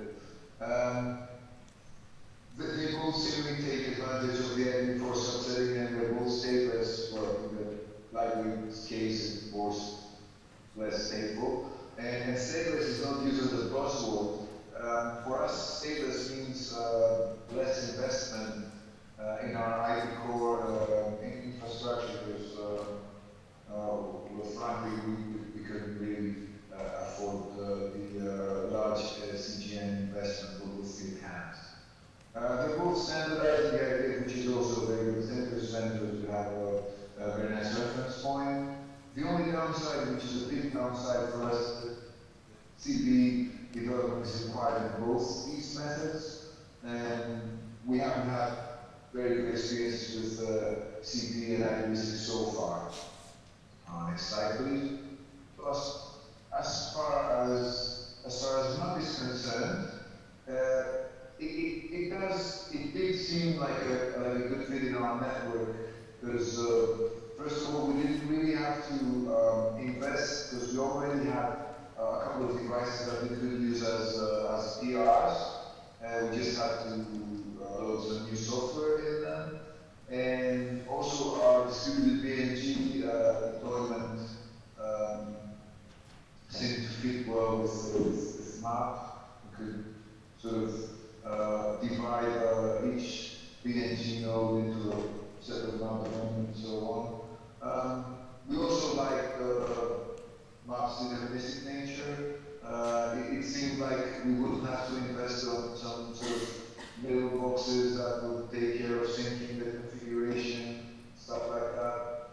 We actually did some testing with the Cisco virtual ASR1K and the Cisco ASR9K with some service cards. The tests were pretty successful. We didn't have an issue with that. We used just the latest barrier breaker OpenWRT image on PC. We didn't have any real CPEs. Next slide, please. But in the end,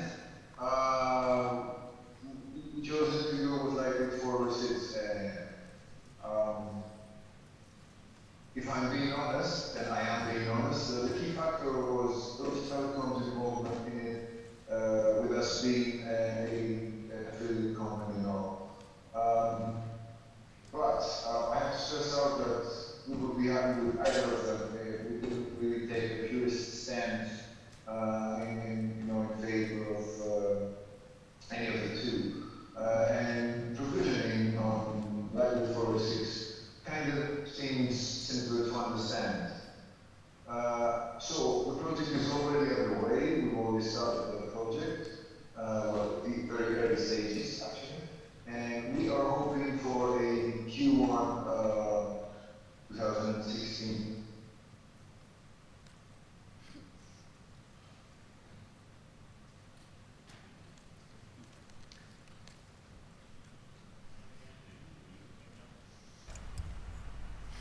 Okay.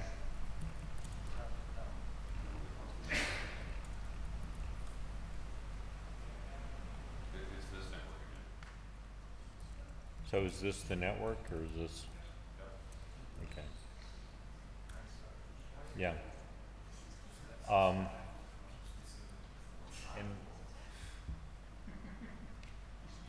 okay, I see motion on his head.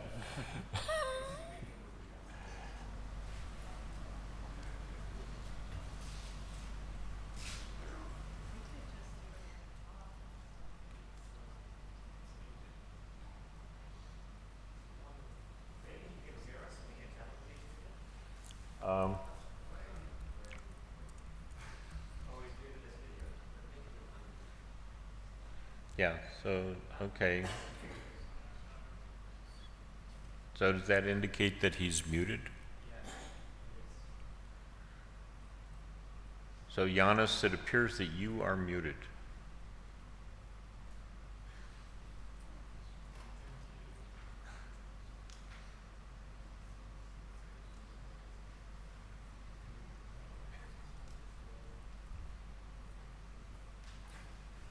He knows. I'm sorry? Okay. I know he says. Okay.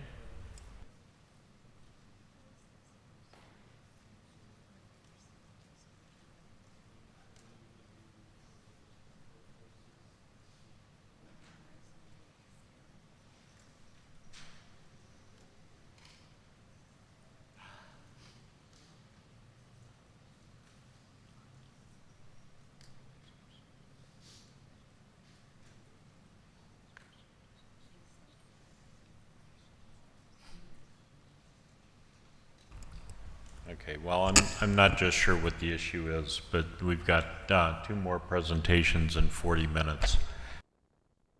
To cut this.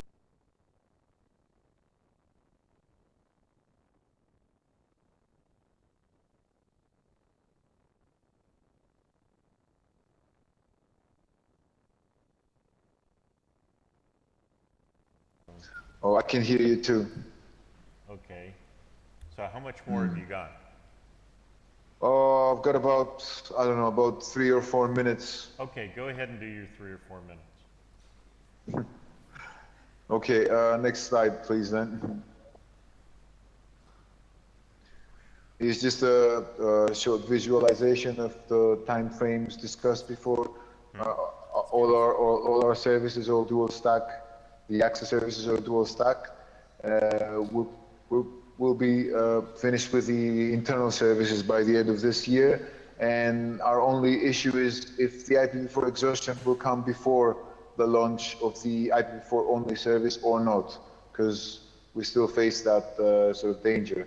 Once we're clear and we have deployed our IPv6 only service, the lightweight 4v6 service, we intend to have a look at the data center and try maybe to implement an IPv6 only data center if that is still a thing. Next slide, please. Some leftover issues. I cannot stress enough that the CP is has been and still is our #1 issue with many bugs. We have problems with some big boxes that cannot handle IPv6 in software. Well, okay, they're old boxes, but still we cannot replace them easily.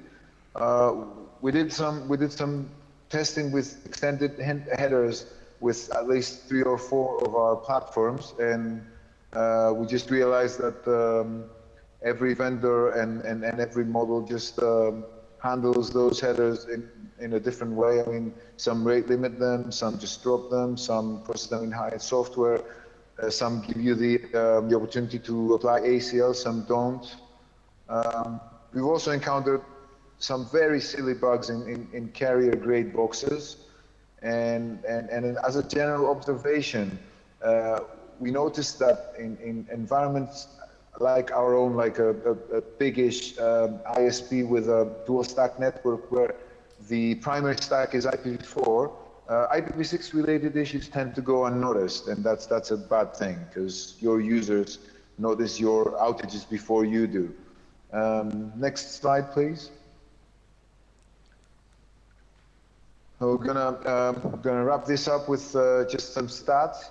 The green area, the green area in this graph is the IPv6 user increase in our network in OTE, whereas the line is the IPv6 users increase from Cisco's statistics.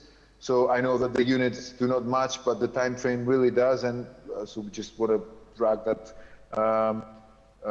We're dragging Greece with us. So next slide, please. 20% of our total broadband subscribers or dual stack right now, and we're expecting that number to rise to 50% by the end of this year. And if we're a bit lucky, this could happen by the end of the summer when the BNG rollout is completed. Next slide, please. 10% of our total traffic is in IPv6. It's mostly Google related, as you can probably imagine, although we have some substantial traffic from our local Akamai clusters as well. Next slide, please. Well, in case people were wondering, there's two drops in IPv6 traffic in April and June, or because of those silly bugs I mentioned earlier on our carrier grade boxes. And of course, they were accompanied with some Google DNS blacklisting. That's it for me. Next slide, which is basically last slide. I would like to thank you for the opportunity, and please go ahead and ask any questions if you have any. Thanks again. Okay, yeah. You guys have any questions you want to ask him? Go for it. Hi, this is Lee Howard. I have two quick questions for you. One is, how's the performance of IPv6 compared to IPv4? We don't really measure any difference. In some cases, IPv6 is a bit better. Okay, thanks. The other question I had was, most of the experiences I've heard have been that customer support calls related to IPv6 are very, very low. Is that your experience too, or are you getting a lot? Lately, we've been getting quite a few. Oh, really? Yes. Which is not a very good thing, though. I would look forward to hearing more about what kinds of calls you're getting and how you respond, but I think we need to move on. Thank you very much. Okay. Okay, Lorenzo?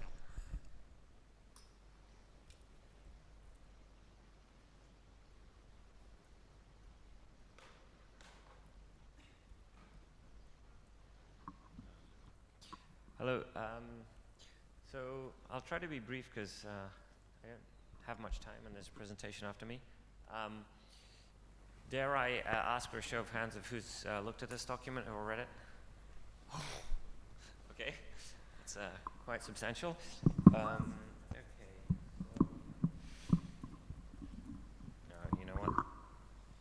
So, one of the main comments that we received on 0.0 was, why do we even need a document that says this? You know, it's been in IPv6 standards forever. I think the reason is that because IPv6 is so similar to IPv4, it's actually quite easy to deploy by just mapping your mental model of IPv4 onto IPv6, and that works almost all the time, except in a couple of corner cases, and those corner cases usually ICMP-v6, because you can't filter ARP. You know, ICMP-v6 is now layer 3, not layer 2, and IP addressing, right? So particularly addressing of hosts, if you're operating a backbone, everything looks the same. You've got prefixes, they're variable lengths, nothing new there. But on a sort of a link where hosts are connected, addressing is different. So IP addressing practices that make sense in IPv4 might not be appropriate in IPv6. And sometimes, you know, given what we've seen sometimes from operators, this can be sufficiently non-obvious that it's worth stating. So that's why we thought we would document this. We see a lot of benefits to assigning multiple IP addresses per host, and I think a lot of people agree on those. And so it's good to sort of document them to make sure that other people in the community, perhaps the operational community, understand this. Okay, so particularly when you have a 64 on a link, you have basically unlimited addresses, okay? And you're no longer forced to assign only one address per host like you do in IPv4. It's sort of, that's a bit anachronistic. So, IPv6 is, you know, designed to support multiple addresses. You've got link local, you've got various types of addresses at the same time. In many networks, most networks actually today, everything that uses 3GPP, everything that uses Slack, so BBF, Cable Labs, everything basically, the IRI guidance is all around being able to provide enough addresses that you don't need to ask for them, okay? So basically everything residential, everything mobile, hosts can just form new addresses without asking the network, right? So there are many things that you can do with these. As we wrote the draft, we sort of discovered more and more. Obviously, there's privacy addresses, but also, you might want to run virtual machines, assign one IP address or more to each of them. When you do tethering, obviously the hosts behind you need IPv6 addresses. Something like 464xlat requires a separate IPv6 address because it needs to be able to discriminate between native and tunnel traffic. There's just no way to implement it correctly without an extra address. I'm not sure about MAP. Presumably that uses its own address. And then, of course, there's future applications, work that's mostly experimental perhaps now, but there's, you could imagine having a per application IP addresses and so on and so forth. Things that we've already seen, innovations that have already been deployed thanks to the ability to form new addresses without network intervention are things like 464xlat and 64share. Like when Android implemented 464xlat on Wi-Fi, we just said, okay, we're going to form another address and we're going to use it, and it works. Okay, so we don't do DHCP or anything like that. 64 sharing is the same. We didn't really think of that, but because a 3GPP network provides a 64, you can just bridge that 64 and it just works. You don't have to talk to the network. All the devices behind you already work. So what happens, on the other hand, if you don't have enough addresses? Suppose you only have one address, right? There's a bunch of stuff you can't do, or you can say, well, I'm going to try to do it, and I'm going to ask the network for an address when I need to, and then perhaps if I get the address, I'm going to turn on those features, and if I don't, I won't. So, you could do this, except it's got, high latency. You don't know if it's going to succeed. The network might say no. It might time out. It might take a long time to say no. So the implementation needs to be very complicated. It needs to deal with all these cases. The user might get frustrated. It might take a very long time, particularly if you're asking the user to pay more, right? It could take a long time. And so it also, of course, increases provisioning load.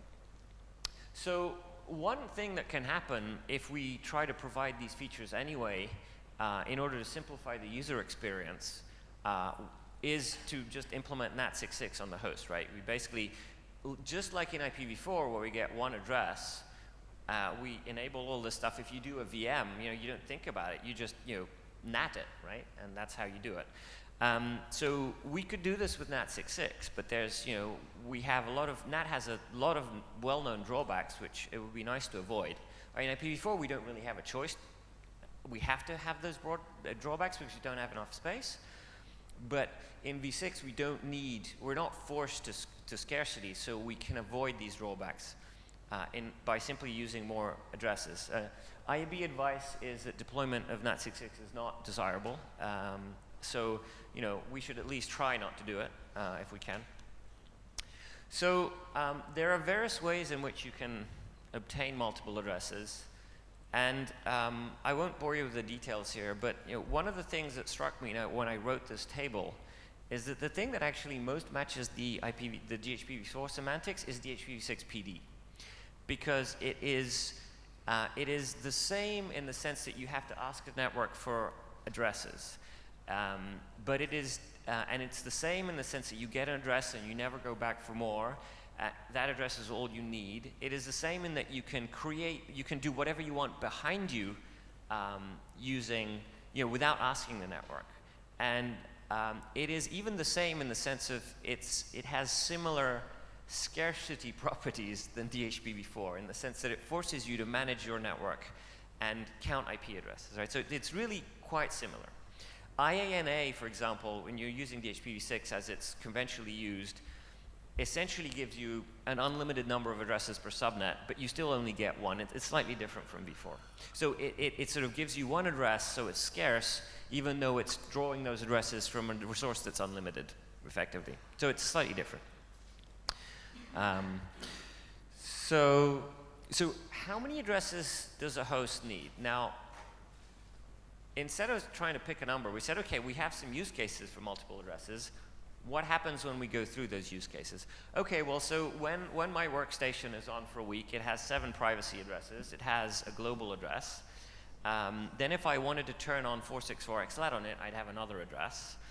If I wanted to run a VM on it, I'd have one address per VM perhaps, and so on. On my mobile device, if I turned on tethering, well, suppose my mobile device supports 8 devices tethered behind it. Each one would need one, if I don't want to use NAT, one or more. And you know, it would be really, really nice to be able to give an IP address to the baseband processor that's sitting inside my phone so that I don't have to share it, because sharing it is very painful, very complicated to implement. So if you turn some of this stuff on, you know, you might end up with a number like 20, okay? So, and that's not counting what future applications will need. So, one thing that, you know, before I get onto this, one thing that that the draft actually doesn't say is that Slack does have limits, but they are soft limits in the sense that they're not written down anywhere, and they will scale as hardware scales. Whereas all the other ones do have, you know, explicit limits.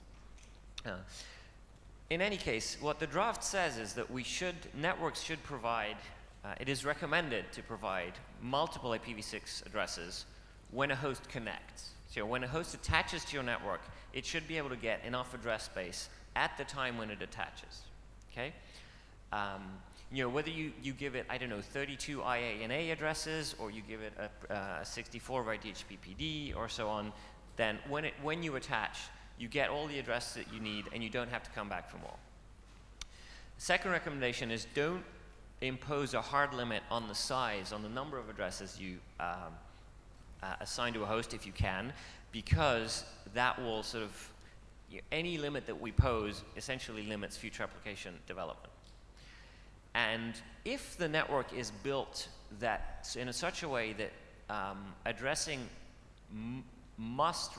does require explicit requests from the hosts, for example, if it uses DHCP6 only for IP address assignment, then the draft recommends that you assign a 64 using DHCPD, because that gives a lot of the operator perceived benefits of using DHCP6, but it also doesn't artificially impose scarcity. So you can also do IANA and sort of ask for 32 IANA or something, but that still limits future applications. Then there's a couple of operational points about host tracking. There is some debate around this. Some people say that DHCP6 is the only possible way to do host tracking, and that host tracking is a requirement, therefore DHCP6 is a requirement. DHCP6 doesn't actually provide security, but it can be used as part of a package that has security. But if you have those other parts of the package, then you can use those to do your security. Our network doesn't use DHCP6. I think because it's written in there, I can say that Apple's network doesn't use DHCP6. Because the authors are the authors of this draft say so. We've heard from a lot of other enterprise networks, particularly universities, that they don't use DHCP6 either.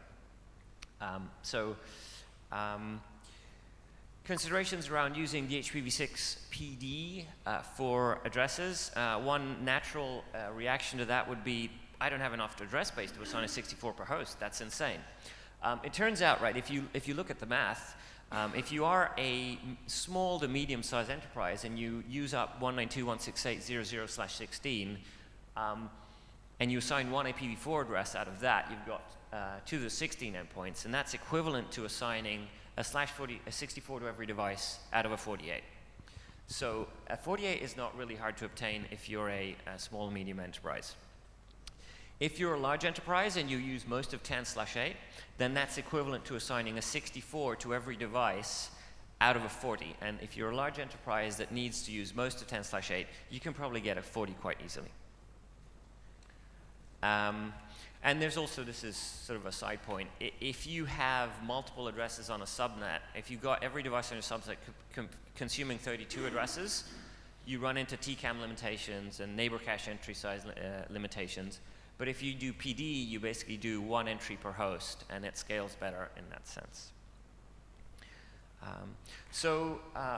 What's happening here? Apologies for moving quickly. But we sent 00, we sent it to the mailing list. We received indications of support. We received a lot of feedback. We uploaded 01, addressing some of that feedback, and we want to know what the working group thinks. Yep. Yeah, Shimiaka of the NTT Communications, and first of all, thanks a lot. And this is quite nice. I really support your works in general. Then going back to the number 6 and pages, then then in that case, we should think about two different NAT 66. One is NAPT 66 and the prefix NAT. If we use a prefix NAT, then the battery life type of things can be eliminated, isn't it? So you should add such kind of a consideration, please. That's a very technical details, but something is different. Well, I did include NPT66 because the host is not getting a prefix. It's only getting one address, perhaps. Yeah. So it's not I mean, I know that it's very different, but this is, if the network is only giving you one address, you can't do NPT66. Yeah, because as I already talked to the Lorenzo in the private conversation, like in the virtual box, today has implemented a NAPT 66 in that virtual network environment. Then the URA is going to be assigned to the, all the virtual machines. That's not what we'd like to have. Rather than that, even in that case, assuming that SLRC is on the links, not prefix 66 can resolve that problem easier. That's what I'd like to emphasize that. So, yeah. Go ahead. That's the things. And also I have a comment on how many IP addresses you need, about 10. Yeah. Then virtual machine also needs more privacy addresses and more, right? In that case, that could be, more addresses we need. So, just also the technical, very details, but just please think about that. Thanks. Thank you. So I think we should add, definitely, there's a section that talks about NAT, and we should definitely say these benefits, these problems don't apply to NPTv6, but we can't use NPTv6. Yeah. West George. So I think generally this is the start of a good document. I think it's really important to document the areas that we are using multiple addresses as sort of a matter of course, because I know that as a part of this discussion, as it's happened other places, that was certainly something that was new information to me. So I think documenting that that's the way things are working helps to reinforce that idea that we're trying to get away from being dependent on the number of addresses and the way that we manage how different applications communicate to the network. So reinforcing that is good. Your specific to the document, your section about the limitations around asking for more on the fly. If you were in a situation, for example, where you're doing DHCP with a single address and you realize that you need more and you ask for more as you need them, that section's really hand-wavy right now. You need to be a lot clearer about exactly what the implications are there, because, top of my head, there are plenty of user interactions on a mobile device today that require wait as if the user launches tethering, and now all of a sudden you need a block for that. If you start a VM. Right. Yeah. There are lots of those kinds of things, but I think. I'm not trying to dismiss that because I think there are legitimate concerns there, but they're not well documented in the draft right now in terms of what that would actually mean from a user experience perspective or from the machinery behind it. Because you do have a good point about when you're trying to implement this, it's harder because of all these cases I've got to deal with. Enumerate those better, and you'll end up with a more robust discussion there. And I realize the draft is fairly early, but I'm just sort of giving you feedback for future. That sort of comment might be best. I agree. I mean, that's yeah, sort of I'll might put be something best on the in list too. mailing Yeah. Thanks. And I think there's not really much point in us debating about how many are enough addresses, because we're not going to get the consensus on that, because we can only guess on that based on what the assumption around use cases are and things like that. And so I think the right recommendation is, look, if we're going to, there's two ways to do this. Either we have to work around it by doing multiple address requests on an individual, or you need to acknowledge the fact that there's a class of device that needs more than one address, and you need to support PD so that we can request multiple addresses if you're not going to do Slack. it would be, I think it's useful to have the discussion around how many addresses from the point of an example, but not from the point of a recommendation. No, I agree. I agree. The reason why that section is there, it's that somebody said, well, can you use, you know, one of the comments on the list was, well, you know, how about 2 addresses instead of 1? Right. And it's like, is that enough? Well, okay, not really. So, but in order to say not really, we have to have something like this. But I agree. You could argue that this is, that asking for addresses in like units of 1, you could argue that it's fundamentally untenable, both on the network side and on the device side. You could argue the opposite, but anyway. Right, and that's what I'm thinking. That section ends up going through those arguments. The other thing is I would recommend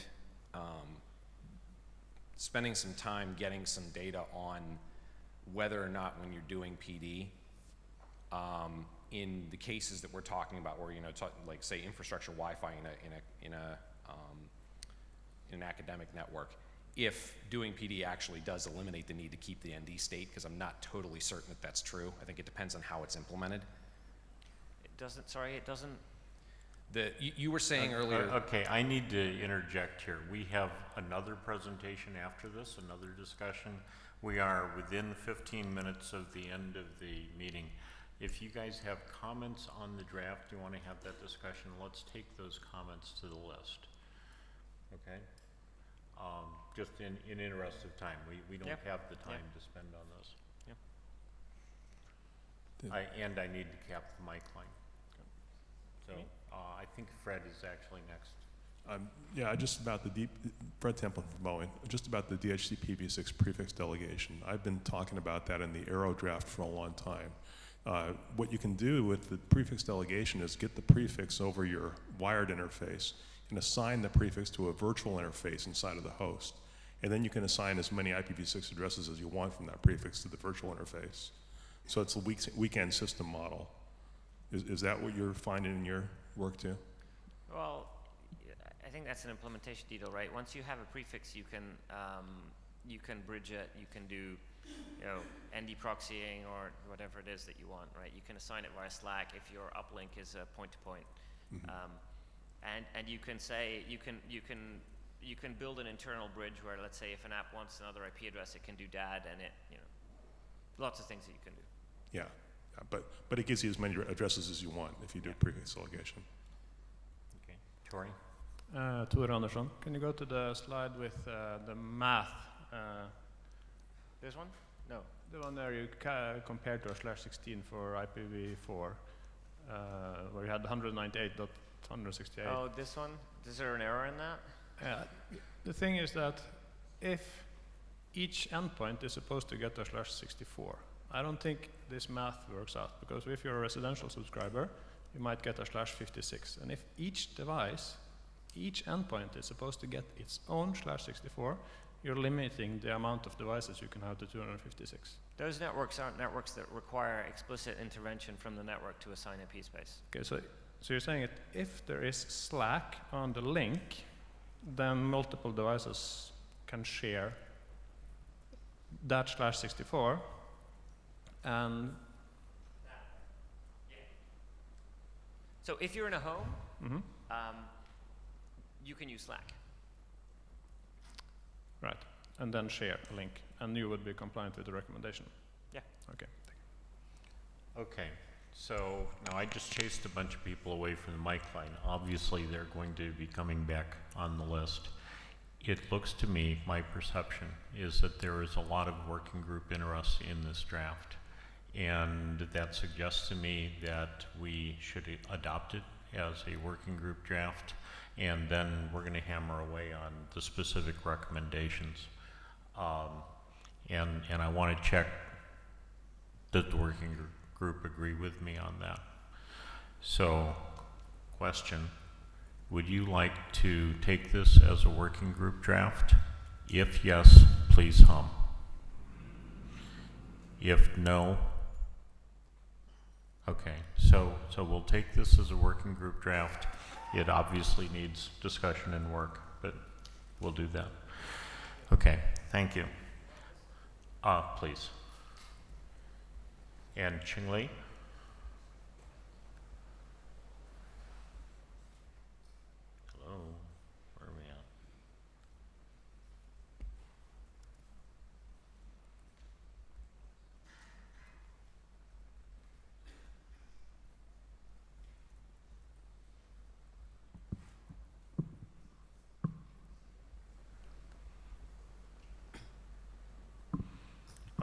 you'll find this useful. Yeah.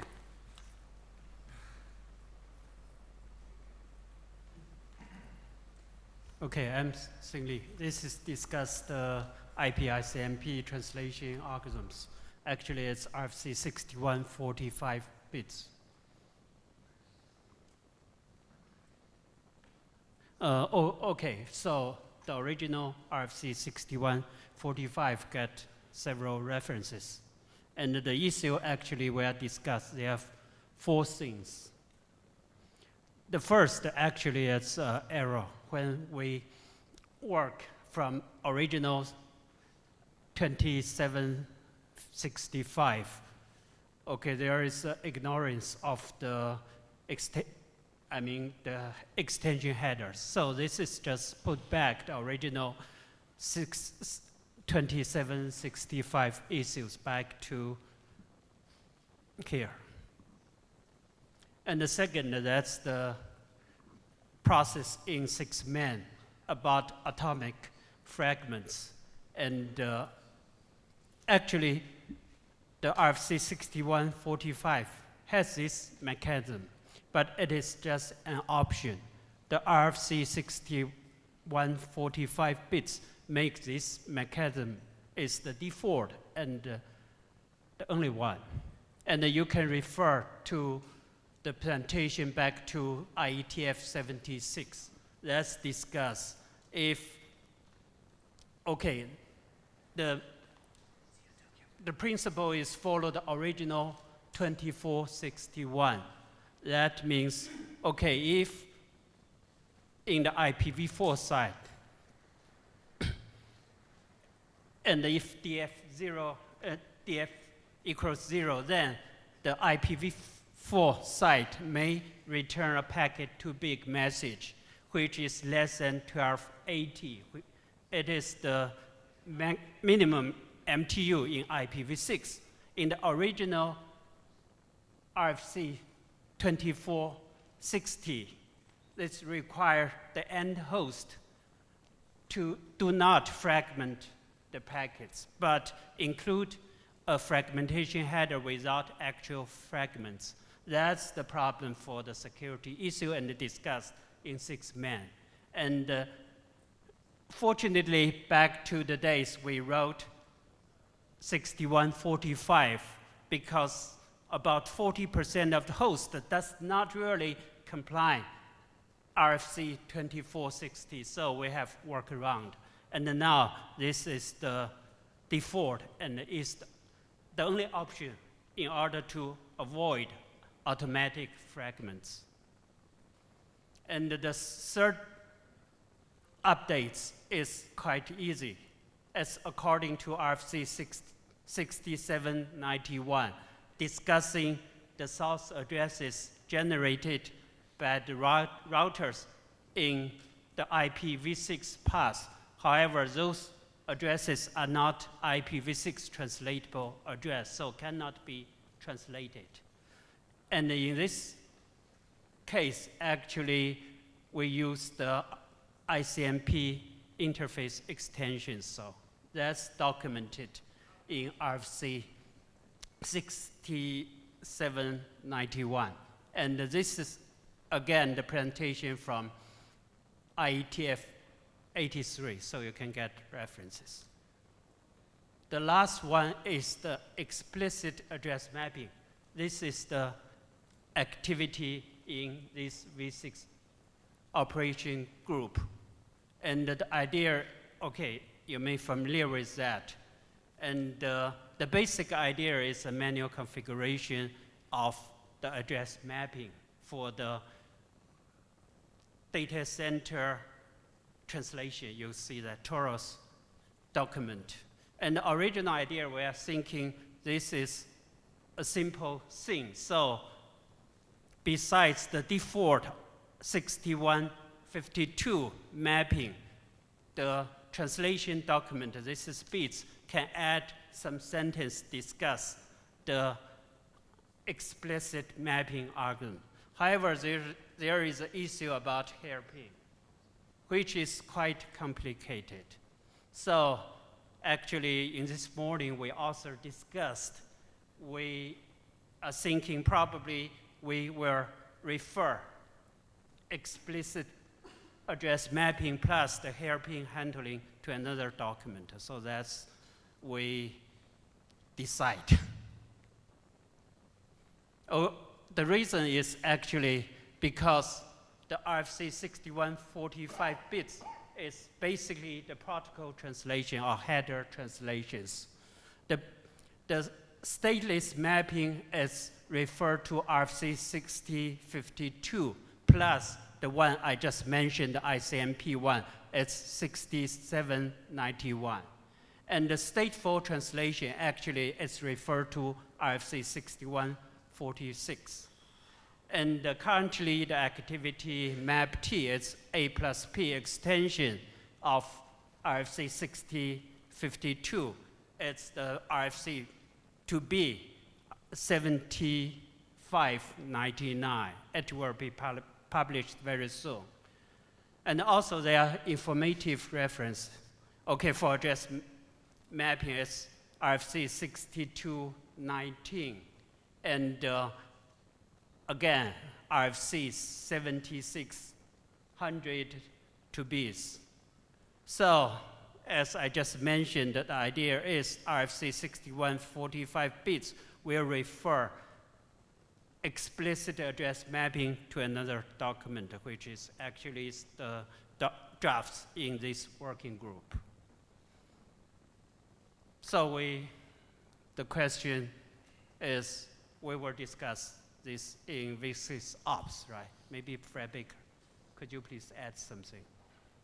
So this is the presentation. Okay, Joel, I'm going to repeat what you told me in email, and if I get this wrong, pop up. So the issue with stateless translation, RFC 6145, is that the working group that developed it is no longer around. The obvious working group to move it to is about to be the same way. And a fair amount of the interest in using this with 464 XLAT and SIIT-DC and so on is here. So fine, let's use this list in this community to discuss it. When we're done with it, and I'd like to believe that we're actually pretty close to done with it because we're building on things that have been debated pretty roundly in 2 different working groups. Then Joel has agreed to carry this as an AD-sponsored draft at that point in time.